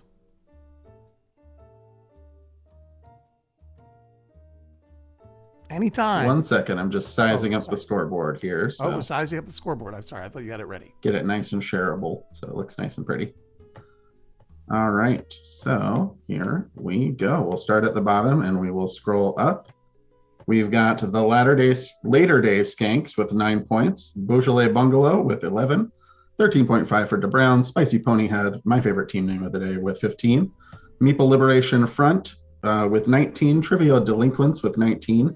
20 for People of the World. Cocky and the Pet Getters with 21. 22 for the Team for Wizards Who Want to Punch Hard. 23 for Obscure Cultural Reference. No, Good Ideas and You Axolotl Questions with 24. 27 for Angry Eyebrows. Party for One with 28. 29, apropos of nothing, 29 as well for just me. Without a trace have 30.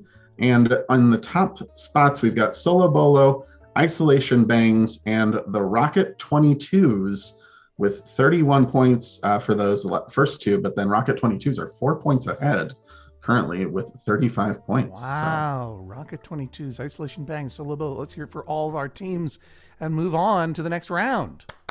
Yeah, we're gonna take a brief intermission here just to let people get a snack, drink, take a bio break, whatever you might need to do. So we are gonna just take 2 minutes. I'm not gonna open up breakout rooms. You can coordinate with your teams if you need a little pep talk. I want to leave this slide up during intermission so you know what your attendance and your participation in this game supports today. And I'll leave it to Chuck and John if you want to talk us through just how great this organization is. Sure. Thank you very much, everybody. I know that we've been out here asking you to support Maximum Fun during the Max Fun Drive, and it's especially generous that you would join us at this pub quiz because the proceeds that you have raised through your $6 tickets to watch on YouTube or your $25 tickets to participate here in the Zoom all go to support CASA/GAL. CASA stands for Court Appointed Special Advocate, and GAL stands for Guardian Ad Litem. These are volunteers who make a life-changing difference for children who have experienced abuse or neglect all around the country. The folks at National CASA/GAL invest in thorough training for caring volunteers across 950 member programs in the United States. And then these volunteers, these court-appointed special advocates and guardian ad litem volunteers, are then appointed by a judge to advocate for kids to help ensure that they're safe, that they have a permanent home, and they have the opportunity to thrive. Kids in bad situations, a lot of them in foster homes, a lot of kids who do not have an advocate, a legal advocate looking out for their interests specifically, CASA/GAL helps get them help. So thank you very much for helping them out. National CASA/GAL is holding their annual Walk, Run, Thrive event today, April the 30th, and your presence here supports that. And we're donating all the proceeds from the tickets today to that organization. So thank you. And someone in the Angry Eyebrows teams points out, I used to work with CASA sometimes when I was working at a domestic violence shelter, and their work is super important. We agree. You know, part of Max Fun's mission is to direct resources to those doing good in this world. I don't think that there are a lot of other podcast companies that make that part of their mission the way Max Fun does. And you help make it possible for us to do that with your support of the network and participation in events like this, and also by being part of a positive community that believes in the power of doing good. Find out more about CASA/GAL and maybe even consider volunteering with them. There are a lot of opportunities up to and including being an advocate, so you can go ahead and be an advocate if you want to go through the training, but there are all kinds of other ways to help support this incredible organization, and you can see the URL on your screen, and if you can't, I'll say it, nationalcasagal.org, nationalcasagal.org. It's in the chat, it's on your screen, and I hope that it's on your minds. Thank you very much for being so supportive. Alrighty, that 2 minutes takes us into the second half. So you ready for round 4, Chuck and John? Ready. I am ready, Chuck. Are you ready? Ready. Grand. Round 4, the state of Maine. This is definitely one that I suggested because I love that state so much. Here are the questions. 4.1. Chuck, I ask you and everyone, what famous author wrote in a children's book of all places, what's a life anyway? We're born, we live a little while, we die. In a children's book. This author also was famous for saying, I would really rather feel bad in Maine than feel good anywhere else. What is the name of that author? You want to take this one, Chuck? Sure. Maine did not become a state until 1820. Prior to that, to which New England state did it belong? And here's a hint. The answer is not a state, it's a commonwealth. I think we all know this one. There is no meaningful distinction between states and commonwealths here in the United States of America. But there are technically four commonwealths. Maine belonged to one of them, or was territory of one of them, until 1820 when it became a state. For a bonus point, up to 3 bonus points, in fact, what are the 3 other states in the United States that are technically commonwealths? Someone's going to run away with that one.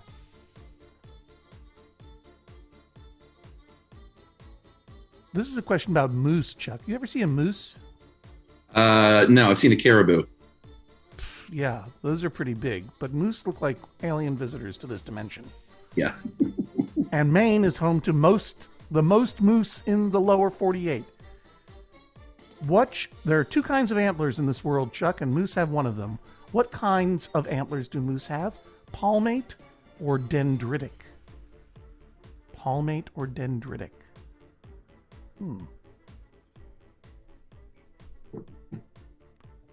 4.4, Chuck, take it away. Author Stephen King is famous for inventing several fictional Maine towns, including Derry, the setting for It, and of course Castle Rock, the setting for Cujo. What is the setting of the novel Salem's Lot? And please note the correct spelling, Salem's Lot. Spelling will count in this answer. I should say punctuation will, for sure. Okay. Well, let me put it this way. What we're looking for is the name of the town where the book and films of Salem's Lot take place. Please note the correct spelling and punctuation of the book title, Salem's Lot. This one's a little tricky. I shouldn't have done this one. I'm a little stinker. Chuck. I'm a little Larry Fishburne. You know what I mean? Yeah. Chuck, speed round. You ready? Yes. Which came first? Moxie or Moxie? Moxie the drink or Moxie the word? Which came first? Portland or Portland? Portland, Maine or Portland, Oregon? And finally, who came first? I forget this one. Oh yeah, Bob Marley, the musician, or Bob Marley, the main comedian? There's a Mainer comedian named Bob Marley. Yeah. That's amazing. He's really funny. I had an English professor named Michael Jordan. Michael B. Jordan, of course, has to be Michael B. Jordan because he's an actor, not a basketball and baseball player. And Michael Jordan had already been in Space Jam when Michael B. Jordan began his career, and you can't have 2 people with the same name in SAG. That's why Michael J. Fox is Michael J. Fox. While we're talking of being specific, make sure you are specific in your answers on this. Make sure to give us the full phrase, Moxie the drink or Moxie the word. Give us the city and state for your second answer, and Bob Marley musician or Bob Marley comedian. Yeah. Anyone who separate all your answers by commas. Any smarty pants who just say Moxie, Portland, and Bob Marley will be wrong. Yeah, we'll actually subtract points from you for that. And for C, what we're talking about is who was born first. Yeah. All right. Yeah. One is obviously ranked first in cultural importance, but one of them is older than the other. Hey, John, really quickly, I got to call out this one comment in the chat because it's fantastic. Someone went to school, I think this is Justin, went to school with a kid named Remington Steele. Whoa. I'm not sure if I believe that. It's a good joke, though. Even Angry Eyebrows had a music teacher named Debbie Gibson. And it might have been Debbie Gibson. Yeah, actual middle name is Andrew, says Stevie Jackson. All right. Oh, because he would be Michael A. Fox. I get it. Let's move along to our next round, correct? We're going to open breakout rooms so people can deliberate and rooms. submit. Forgot about those. All right. Yeah, we'll be back in 5 for the next round.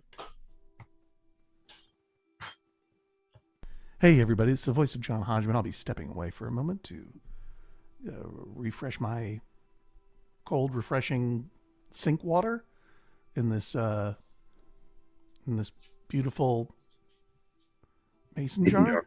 Yeah. I'll be back in a moment. Ruby's got. While John steps away, Chuck, do you want to update us on what is happening in your copy of Sim Ant or any other obscure video games? I don't play SimCity. Is that what you're talking about? Yeah, there was an obscure spin-off called Sim Ant where you manage an anthill back in the 90s. Fun. Do you have any movie memorabilia you want to show off? I had my Darth Vader helmet. I have a Boba Fett helmet. Please make them kiss. Have a tiny Eddie Van Halen guitar. Oh, nice. What else do I have? Yeah, I got my Boba Fett helmet. I've got a daughter, so I have a Peppa Pig. Joyce?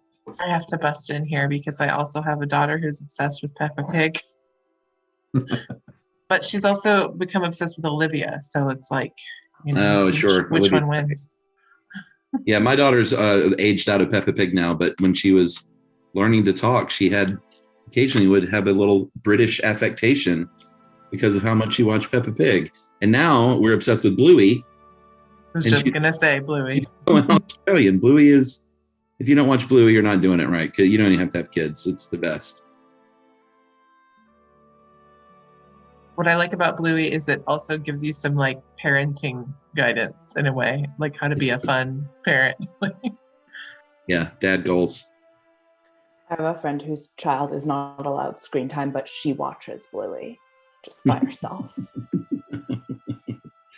It's truly great. I think the New York Times last year had one of their episodes as one of the top 10 TV episodes, right alongside, Better Call Saul and everything else. There was an episode of Bluey in there. And that crossover episode was so good too. Which Bluey, one? The Bluey Better Call Saul. Oh yeah, that was pretty great.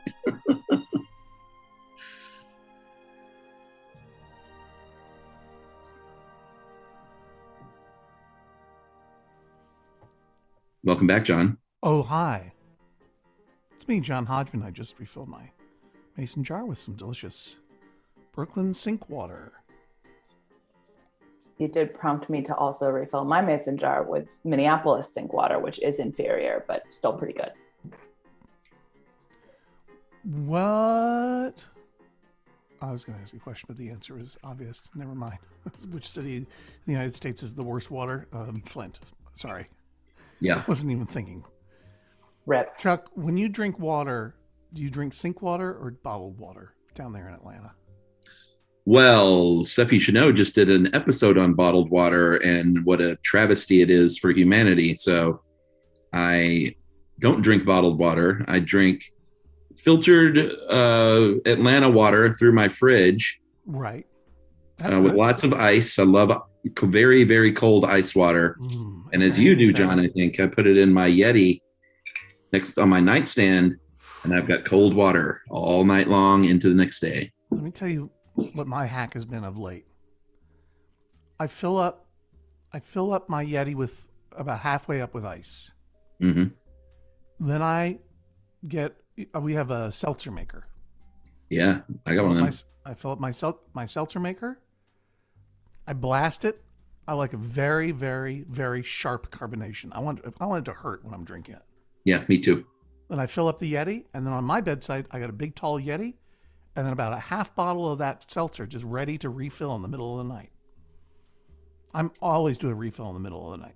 See, that's too much. That would wake me up too much. I have to kind of stumble over blindly and just take a sip. I can't wake up too much or I'm done. Oh, I misunderstood. Sorry. Right, of course. You're sleeping. I don't sleep. Right. I just lie in bed and ponder my regrets and mistakes. Because you're Apocalypse Jones. Because I am Apocalypse Jones. All right. Stacy Molsky says, I cannot drink water in the middle of the night. I would wake up so much. Well, what do you do after you eat something salty like sushi or something? So I should say I don't really drink water during the day either. I'm just not a good water drinker. Everyone's got to hydrate. What do you drink all day? I don't really. Like, I have Danny? several Slack messages from Danny and Kira that will just tell me to drink water. Yeah, Danny said don't I hydrate. feel embarrassed now. Stacy, go. You gotta go drink some water right now. Go fill up your mason Did jar. I go fill up my? I did just drink this. Go All fill right, it I'll up. Another jar. Okay. Yeah. Go right now. I'm going. All right, we've sent Stacy away to hydrate. We are ready to move into round 5. Let's do it. Round 5. My brother, and science and scene. Sorry, and science. Science. What is the concept behind this round? It's a visual round, is it not, Greg? Yes, this is an image round, and these are 5 movies with brothers in the casts. We do not have Trolls World Tour in here, but the Bim Bam Show was the inspiration on this one. So That name the sounds movie. great. We're going to show an image for about 15 seconds at a time, and then you name the movie. And I just want to a quick heads up from the chat. Incoming news. Justin and No Good Ideas has found the yearbook that features their high school companion Remington Steele. Please take a photo, put it in the chat. Meanwhile, Wow. So that was real? yeah. In the meantime, 5.1. Here's a picture of 2 brothers, Wayans brothers, of many Wayans brothers. What movie is this? What movie is this one? Damon and Marlon, correct? Am I right on that? I don't want to give away too many hints, you know. Yeah, that's Damon and Marlon. 5.2. What movie is this? There's only one person in this photo. He's a famous brother, though. He's a famous The bro. brothers don't appear on screen at the same time. We looked. Yeah, we tried. Is that part of their contract? But You know what? It might be. They've never appeared. These are famous brothers that have never appeared on screen. All right, here's another movie. These are not all brothers, No. but 2 of them are. got 2 Sheens in there. Yeah. And this, by the way, here's a hint. This movie is not those cat boys. Because look what there isn't. There are hats, but no cats. Well, there's 2 other brothers. There's Lou Diamond Phillips and Kiefer Diamond Phillips. Oh, speaking of brothers, this is a very famous movie about that time that Michelle Pfeiffer thought she was going out to dinner with Jeff Bridges only. But Beau Bridges showed up anyway. What is this famous movie? My Dinner with Jeff / Beau. And finally, look, this is Chico. That's how it's pronounced, by the way. Chico, Zeppo, Groucho, and Harpo Marx. Who's missing? Gummo. I don't think he was in any of the movies, but he was in part of the vaudeville group. They made a lot of movies together, these Marx brothers. Which one is this one? Don't write down the names of the brothers, y'all. The answers we're looking for are the names of the movies. Here they all are all together. There's this one, that one, this other one, the one with the Bridges boys, and the Marx Brothers one. Yes, and for those playing actively on the Zoom, we are going to use a handy new Zoom feature and share this slide to your breakout room, so you will be able to see these images as you deliberate. That's right. So we will move on, but you will see these images once you are in your breakout rooms again. Yeah. And that also negates Danny's very funny comment in the chat. I hope everyone is writing down these pictures. Yeah, fast sketchers. Like if you have a courtroom sketcher in your group, You've got it made. You got it made. All right, so we're going to open up those rooms, 5 minutes standard time of deliberation, and we will bring you back here after those 5 minutes are up. See y'all soon. Sounds good.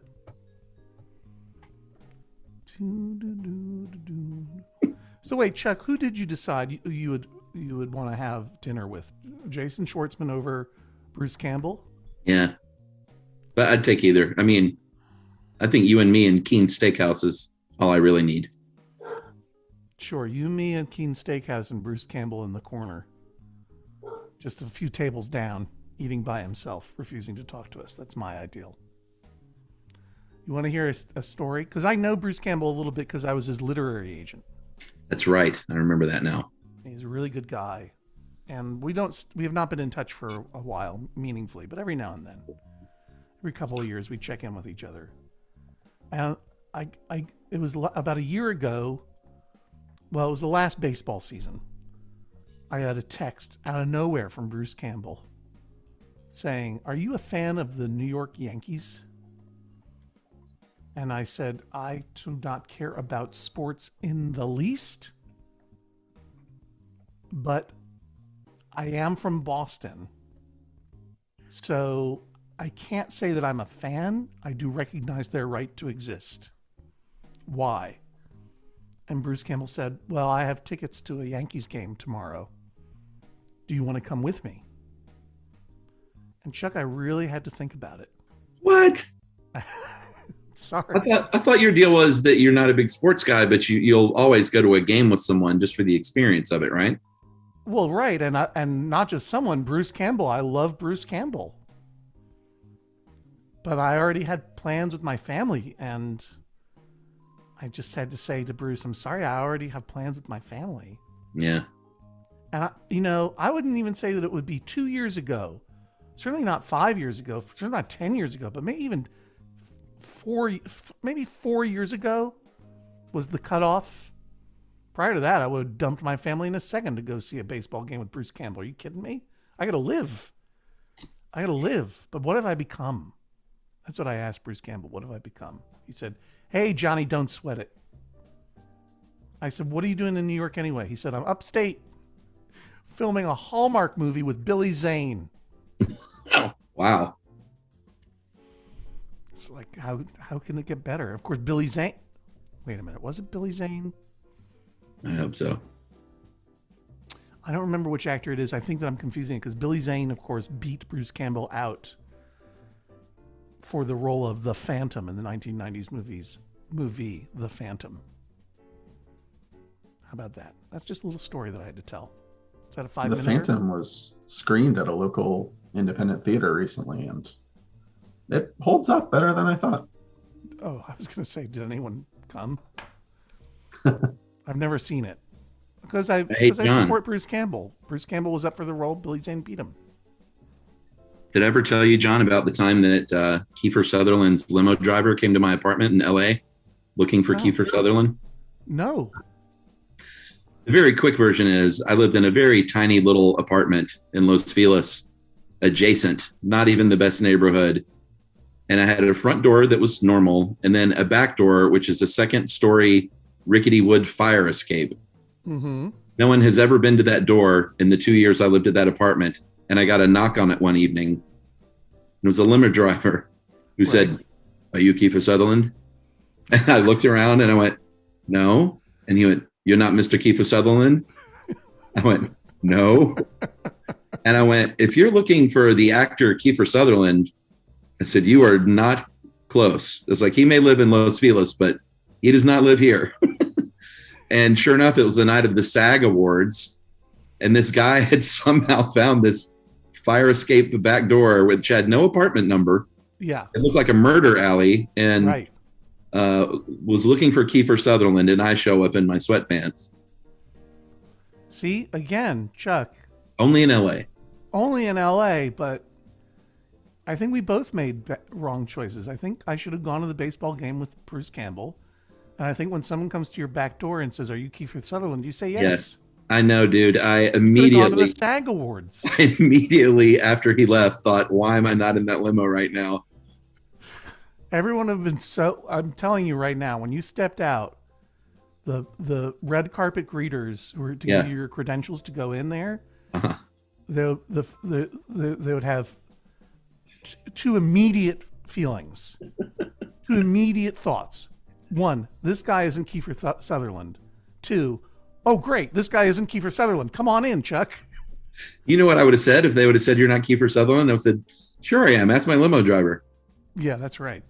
They would have been so happy to have you there instead of Kiefer Sutherland. If you're watching Kiefer Sutherland, I apologize. I saw him at the Los Feliz Bonds later, so I did confirm that he did live somewhere near me. That same night? No, not the same night. All right, are we ready to move on?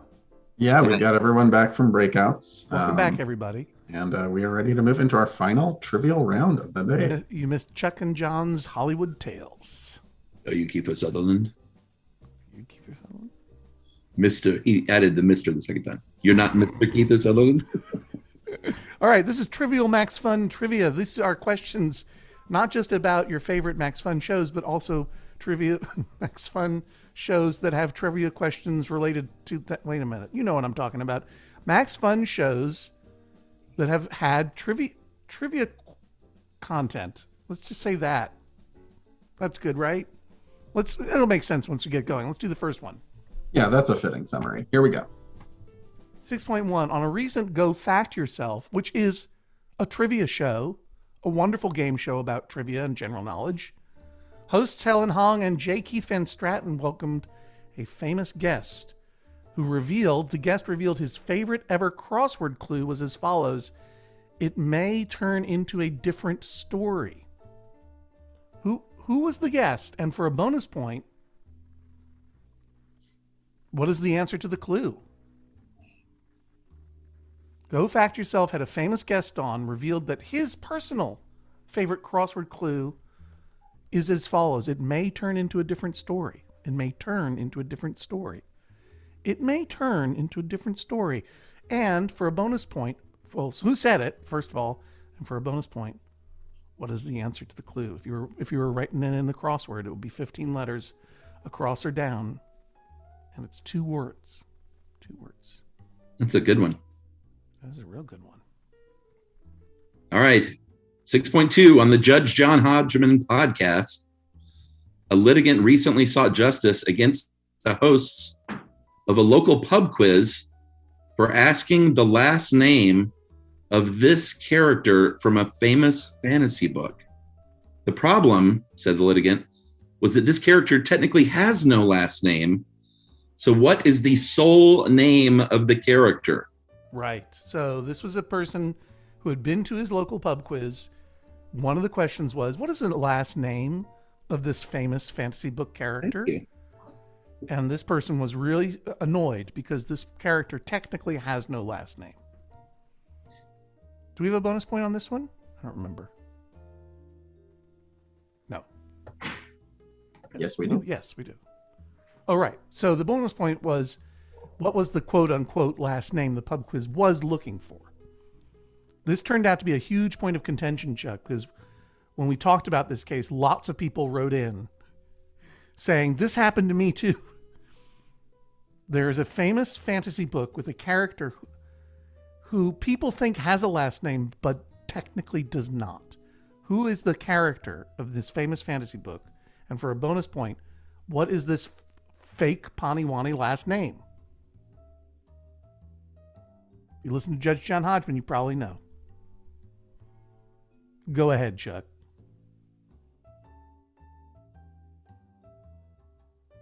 Oh, I think Chuck, you are muted. Chuck, you're muted.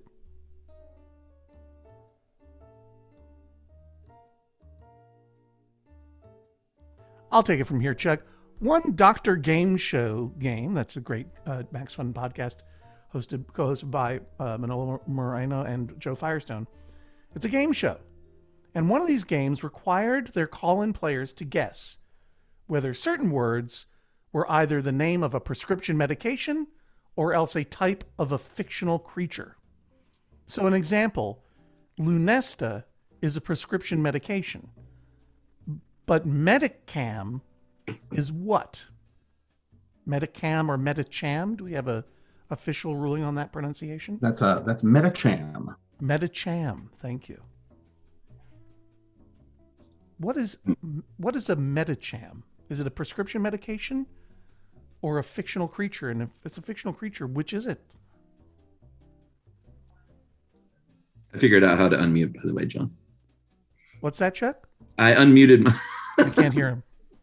I just want to point out the photo for Remington Steele is in the chat if anyone cares to see I'll take a look at that. a child that looks like Remington Steele. Why don't you do this one, Chuck? All right, go check out the picture. While it's not a game show, the Baby Geniuses podcast features a segment called Chunch Chat. Chunch Chat. in which they try and unravel the enduring mystery of a confusingly named pony belonging to what lifelong lifestyle influencer? Very famous lifestyle, and by lifelong, I mean pretty much for all of my life. This famous lifestyle personality has been out there, and this person has a pony with a weird name, and on Baby Geniuses, co-hosted by Emily Heller and oh boy, I'm blanking on Lisa Hannawalt. They have a segment called Chunch Chat where they talk about this strange named pony. I hear that Linda Holmes is in the chat. Oh, and here's that picture of Remington Steele. Click to open. Little Remy, huh? Oh, Remington Steele. I will share that image. I have it opened here, so we'll share it as we send people to breakouts and for the final time. All right, you back, John? Yeah, here we go. The last question of the last round. This is it, everybody. The theme of this question, Chuck, is I'm not just a host, I'm also a contestant. Chuck, surely you must know. The MaxFun podcast host and children's book author who has been on the TV show Jeopardy? Do you know the answer? Do you know the answer, Chuck? Well, I have a guess, and if so, then that's great. I mean, it's great either way, but I have one guess. All right, well, keep it to yourself because people are going to write it down. Submit their answer on their answer sheets. Now, Ruby's in there putting all those questions right into the chat. And you will be able to see all those photos of all those brothers in all those movies when you go into your breakout rooms, which is where I guess people are going now. There's Remington Steele. There we have Remington Steele. That's amazing. That, I mean, given the hairstyles and the outfits. Wow. I mean, particularly if you look top row, third from the left, this is a 1990s yearbook for sure. Yeah. So I'm gonna drop out of this so we aren't doxing any of these former children. That's fine. But whoever Remington Steele's parents or guardians were, they knew what they were doing to this kid. This was not, right. It was you're saying it was post show. It was post yeah, show. I think so. Yeah. What about the kid whose name was Knight Rider? That'd be pretty hot. Who played siblings Hercules and Xena? Remington Steele was Pierce Brosnan. Pierce Brosnan, right? Okay, Chuck. All right. Without further ado, I'm opening rooms for the last time. All the questions are in the chat for you playing actively. For those playing on YouTube, I hope you're enjoying a lively game. This is your final 5-minute breakout room. We'll see you soon. So, John, Salmon Without a Trace says Kit Airwolf. That's a pretty good name too. Kit Airwolf. John, if you want to know what's going on at my house, I just hollered downstairs for my daughter to come up and say hi to you. And she yelled, "I'm playing, and also I'm naked." My cat knocked over my lightsaber. Yeah. Quotable quotes from the House of Bryant. I can't get my Darth Vader mask off. The collar is too tight. Here's that collar, man. That's tight. That collar. No, I don't want that. It snaps on the back, and it's that mask is fun, but a little freaky to have on. Dinner with Pierce Brosnan or David Hasselhoff, Chuck? Pierce Brosnan. Obviously. James Bond. Yeah. Okay. Dinner with Pierce Brosnan or Daniel Craig? Daniel Craig. Really? Yeah. Okay. He seems too intense to me. He doesn't seem fun. I think Pierce Brosnan, he was in Mamma Mia. He probably has some fun. He's probably got a fun side. Daniel Craig. I respect your decision. I respect your decision. Didn't you see, what's it called? The Ryan Johnson. Well, yes, Chuck, I certainly did see that. I mean, he appeared to be fun in that film. He did seem to have a good time chewing the scenery. It's true. In that Knives Out film. Yeah, Knives Out. That's right. Knives Out. And from the Knives Out-averse. They're making 2 more right now.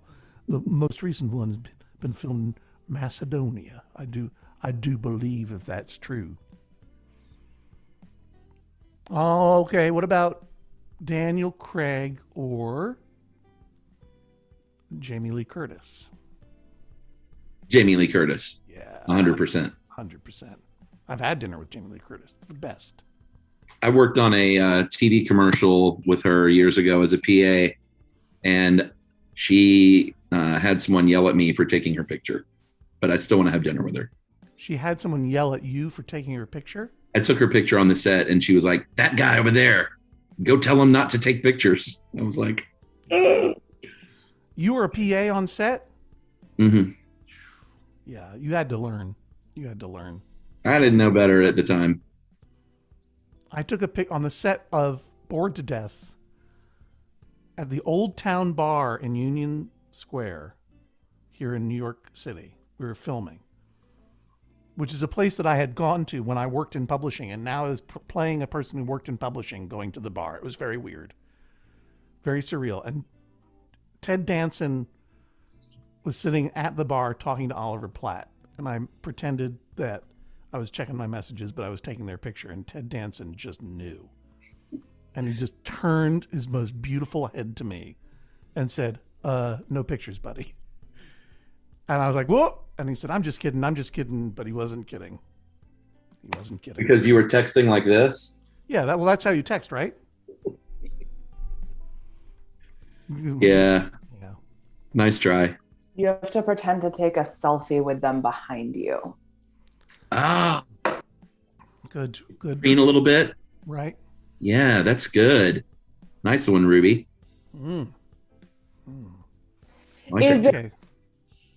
Is this something we want to encourage? I don't know how you do it. Or don't take pictures of people if they don't want to have their picture taken.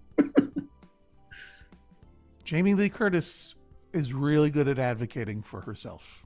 I'll say that. Yeah, I felt very That's small. Something I very admire. But I mean, if she was just, needs to be comfortable on set. Can't have Chuck Bryan snapping photos of her. It was a lot of fun as a PA. I worked with Alec Baldwin on a job, and he had one of the funniest lines when he messed up. Nothing more fun than working with Alec Baldwin on a set. Yeah, this was at a bad time in his life too, but he... Oh, really? Has he had good ones? I worked with Alec Baldwin, and he was perfectly nice. He was really, really nice on this job, and he was going through I think he was going through his divorce at the time, which got pretty bad. But he messed up a line at one point, and he stopped and said, "I'm sorry, the acting pill is wearing off." Which I'm sure he says on every shoot he's ever on. Yeah, no, he was super charming when I worked with him. He was fine. He taught me how to read lines from the script. He's like, you should put pauses in. It helps you remember what you're supposed to say. Oh, that's a good tip. That was on 30 Rock, a job that I got while I was in a swimming pool with you, shooting the Gone and Sadly Forgotten Stuff You Should Know sitcom. You got the news the day we did our pool scene? Yeah. I mean, I didn't check my phone in the pool because that was very nice of you not to hot dog it in front of everyone. What do you mean by hot dog? Well, I mean, you were shooting our little TV show, and you could have very much said, "By the way, I'm going to be on 30 Rock." Yeah, no, I mean, I also could have been like, "Get me out of this pool. I'm going to go do a real show." Yeah, that's what I think we got everything we need, right? Yeah. Okay, great. Yeah, that was very nice of you to keep swimming that there going, we have 3 more pages to shoot. It's like, no, I think you got it. Fix it in post. You kept that a secret for the past 7 or 8 years. Very nice. I didn't tell you. Yeah, I got that job. I think I got the job when we were shooting that scene in the hallway with the I played a version of myself visiting with these 3 other dudes. Oh, right. Right? I can get the job. And anyway, that's not the interesting part of the story. The interesting part of the story is I got to have fun with my friend Chuck and Josh making a TV show. That was so much fun. It was fun. Hollywood secrets revealed. Thanks all for the moments there. Sure. Are y'all ready to wrap up the game here? That is the end. And that's the game. Yeah. Little segment we call "And That's the Game," where we reveal all the answers. All answers revealed. Yes. Yeah. Second half answers coming at you. Ruby, do we have all the submissions in, or are we missing anyone still? There's a couple of teams I think stopped playing, but okay. Everyone who submitted last round submitted this round. Okay, well, perfect. Sorry if you stopped playing, but you're not getting your money back. Okay, here we go. Chuck, State of Maine. Who's the famous author? Famously wrote some truly, truly excellent children's novels, including one in which a spider says to a pig, "What's life anyway? We're born, we live a little while, we die." A spider says it to a pig. E.B. White. White. Charlotte's Web, of course. Yes. Web. Yes. And that's E.B. White with the Brooklyn Center Harbor, the Brooklyn Boatyard directly behind him. Chuck, surely you know this Commonwealth. The Commonwealth of my birth? Yeah, it's got to be Massachusetts, right? Massachusetts is correct. The Commonwealth of Massachusetts is one of 4 Commonwealths. Can you name the other 4, Chuck? Or the other 3? No. Kentucky. Virginia. Ah, right. Virginia. Pennsylvania. That one surprises me. Yeah, you never think of that one as a Commonwealth, do you? What about moose antlers, Chuck? This one is a wonderful question that was submitted by Trivia Mafia, because this is definitely a figure-outable one. And it's interesting, too. Would you say palmite or dendritic antlers? I'll give you a hint. This is what a palmate antler looks like. Well, then it's probably that. Yeah, palmate. What does that mean? Do you know? It looks like a palm. Oh, so they face up? And also they got this big, I'm pointing at my screen like you can see what I'm saying, but you can see there, the antlers themselves are like flat planes. Okay. Yeah. I'll buy it. Rebecca in New Axolotl says they got scoop-like hands. Yeah, dendritic, a little bonus trivia, means twig-like.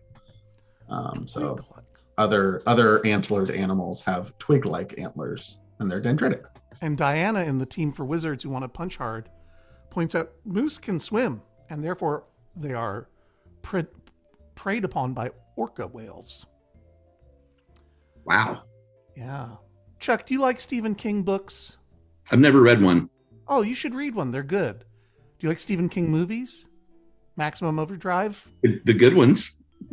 The TV movie version of The Shining? Well, okay. Who's the smarty pants who got this one? This is a trick question, because Salem's Lot is obviously set in a town called Salem's Lot, but that is not its full name, and you can tell because it's got an apostrophe before the S. The answer is Jerusalem's Lot. That's the answer we're looking for. Jerusalem's Lot. Maine. I see what you did there. Yeah. Eve and Angry Eyebrows just says, ugh. Yeah, it was Trixie. Which came first, Moxie the Drink or Moxie the Word? The drink.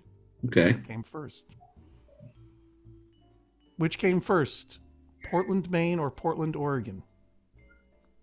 I mean, when you think about it. Got to be Maine, right? Yeah. It's got to be Maine because we moved from east to west as we were pillaging this. That Cape Elizabeth there, John? That's Lighthouse Point. Okay. Next to Ocean, Maine. I swim in those waters every time I go, no matter how cold it is. Thank you for your service. Portland, Oregon was named for Portland, Maine. And who is older, do you think? Oh, hi, Ruby. There she is. Great to see you. She put on clothes. Do you like Spider-Man? Hey, I'm a Spider-Man dog. Yeah? It used to talk, but I ran out too soon. I don't know what happened to the button. All right, we're at the tail end, kiddo. This is the end. So we can't delay too long. Okay. Ruby says hi. Ruby, I have a question. You can answer this question for me. Which of these two famous people is older, Bob Marley or Bob Marley? Bob Marley. Bob Marley is correct. Bob Marley, the very famous musician, is older than Bob Marley, the famous New England / Maine comedian. I went to go see him at the Blue Hill Fair a couple of years ago. That guy could do comedy so hard. It was incredible. He had to do comedy across the oxpole track to the stands. It was like 50 feet of dead space between him and the audience, and he got him, Chuck. Bob Marley. When you come to the Blue Hill Fair, you can check it out. That's it, right? Oh, well, sorry. We have 2 more rounds. Sorry about that. I thought we were done. Okay, let's get out of here. For that round. Chuck, okay, there we go. Mo Money is the name of that movie. Mo Money. They're living up with stolen money and running on borrowed time. That's Kieran Culkin in Home Alone. Home Alone. And boy, is he shilling for Pepsi in that. They refuse to be in the same frame together like Peter Sellers in that one movie. Young Guns. No, sorry, it's Young Guns 2. Oh, it's Young Guns. Young Guns 2, more Young Guns. Casey Siemaszko's the one that no one can remember was in that one. Fantastic movie, The Fabulous Baker Boys. The Fabulous Baker Boys, and that famous scene making whoopee. I just read, I don't know if it's true, I read it on the internet, that not only is that Michelle Pfeiffer singing, but also Jeff Bridges playing the piano. I think so, yeah. It's incredible. And finally, which one is this, Chuck? No, Duck Soup? I think it's Duck Soup myself. Yeah, Duck Soup, because it's about 2 phony countries going to war. Right. Someone did put 2 marks, 2 brothers. 2 marks, 2 brothers. It's a pretty good one. Creative. This is a good point. We did have a question brought in from the YouTube chat from KT. Who would win in a fight, the Three Stooges or the Marx Brothers? Three Stooges would win. They can take a punch. Yeah, they're mixed martial arts. They're origination of mixed martial arts. And Krav Maga, little known fact.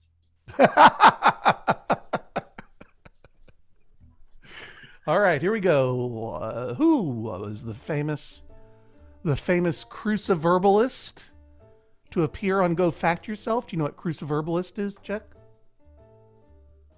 That is someone who writes or is simply an enthusiast for crosswords.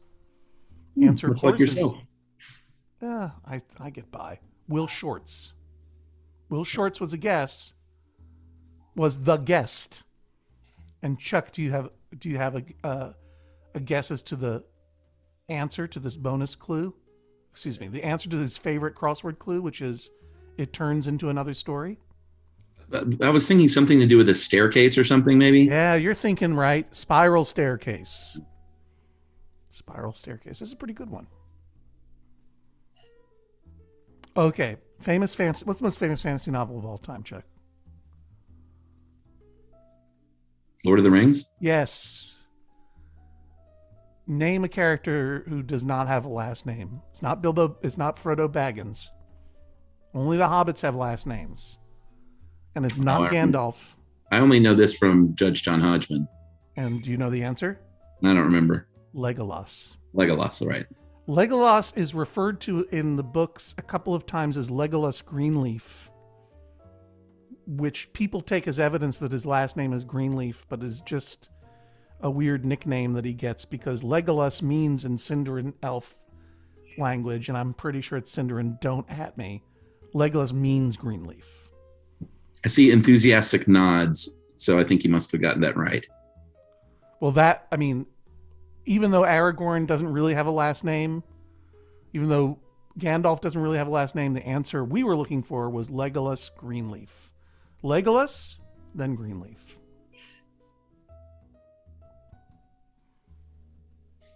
What is a Metacham, Chuck? It's not a prescription medication. It sounds like it. I don't know.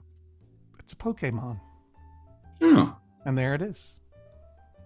I don't know what it's up to. But there it is. If anyone in the chat knows what Metacham evolves out of and into, let me know. And finally, almost finally, penultimately, this name of this pony is Banchunch. Who is the owner of this pony? Lifelong lifestyle influencer, I think, is a little bit misleading because that makes you think of Instagram. And this person is old school lifestyle personality. She has been to prison and she hangs out with Snoop Dogg. Oh, Miss Marty Stew. Yeah.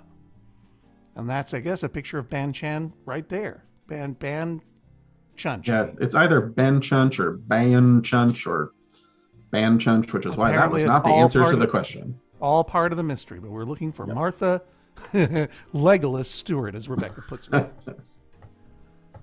And finally, do we have a video or no? I don't know if we do. We do. Great. Then I'll let this person answer who was the MaxFun podcast host who has competed on Jeopardy. For our daily double, it is... Oh. That's right, it's me, Elliot Kalin, author of Sharko and Hippo and Horse Beats Dog, on bookstore shelves now, and also second place finisher on Jeopardy. I did not win.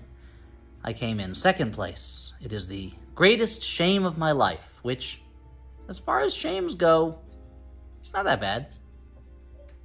I should have guessed that because I remember that now.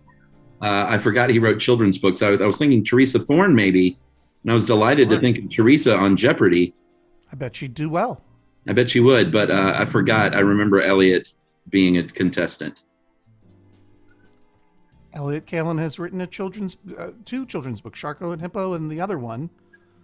Roman points out Sharko and Hippo was hilarious.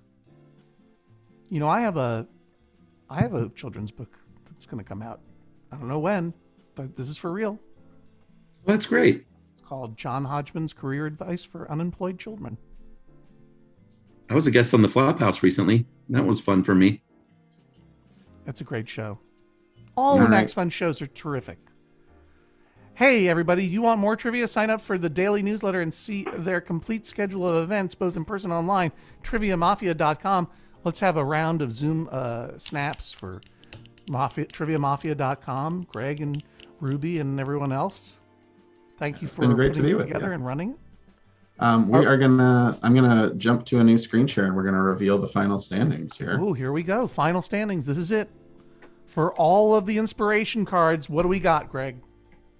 All right. So we did have one team. I think the Later Day Skinks dropped out. We got the Beaujolais Bungalow with 21, the Browns with 21.5, Spicy Ponyhead 23, Trivia Delinquents with 34, Meeple Liberation Front with 35, the Team for Wizards Who Want to Punch Hard 36 with 36 as well. No Good Ideas. Cocky and the Pet Getters from 38 points. Obscure Cultural Reference 38 points. People of the World with 39. Party for One jumping up to 45 points for them. You Oshaladdle Questions with 46. 47 points for Isolation Bangs. 48 points for the Angry Eyebrows Solo Bolo with 49. With a reference from a different podcast network. 51 for Just Me. Apropos of Nothing with 52. 52 Without a Trace as well. The Rocket 22s stayed on top and expanded their lead to 5 points with 57 and the win tonight. So congrats to the Rocket 22s. Congratulations to the Rocket 22s. Tonight. Holy moly. What fun we had and what good we did. Raised money for CASA/GAL. And we had, that was it though. We have the winner, right? Yeah, okay. That was the winner. Rocket 22s were the winner. Maybe I missed it. And of course, we raised consciousness of the mission of MaxFun Fun, which is not only put out good podcasts, but to do some good. Also raised the awareness of Peter Good, the designer of the Hartford Whalers logo, which I think is a good thing to do. Thank you very much for everyone for playing. If you would like to have your photo taken, what do they do, Greg? Just unmute your camera if you want to be on camera and take a real quick group pic. And we're going to make this available to the MaxFun staff so that they can, I see everybody's frantically adjusting their hair, which is really nice to see. All right. Hang on, I just got to do 50 push-ups. All right. I'm going to take the first one on 1, 2, 3. Say cheese. All right. Save that real quick. One moment. All